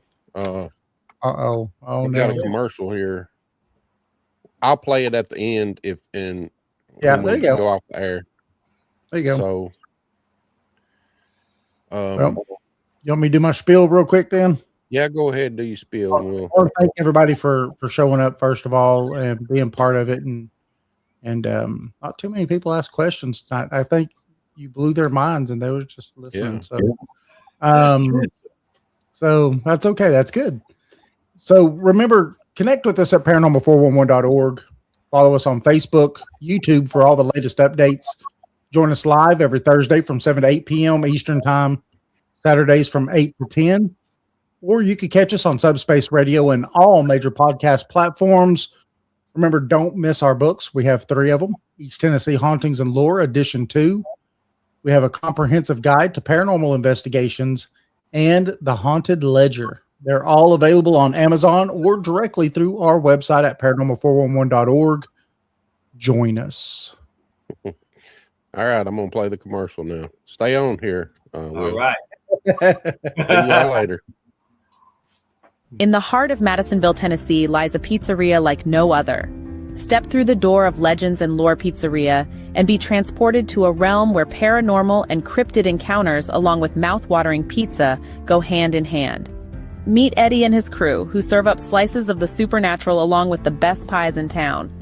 With the walls adorned with eerie artifacts, indulge in piping hot slices that melt in your mouth and tease your taste buds. And it's not just the locals who love the incredible pizza. Legends and Lore has been selected as the best pizza joint in all of Monroe County. As lovers of everything pizza and the paranormal, the owners have mastered the art of crafting unforgettable combinations that will leave you wanting more. To stay connected with this mystical eatery, follow Legends and Lore Pizzeria on Facebook, where tales of their latest creations and upcoming specials will be shared. Make sure to browse their custom menu, featuring legendary pizzas like the Chupacabra Ranch and the Exorcist. So, whether you have an appetite for the supernatural or simply seek the best pizza in town, Legends and Lore is the place to be. Come for the unforgettable flavors, stay for the captivating stories, and find yourself in a world where legends and pizza collide. What if the world we know is merely a fraction of reality? What if there are forces, entities, and phenomena that exist just beyond our comprehension in the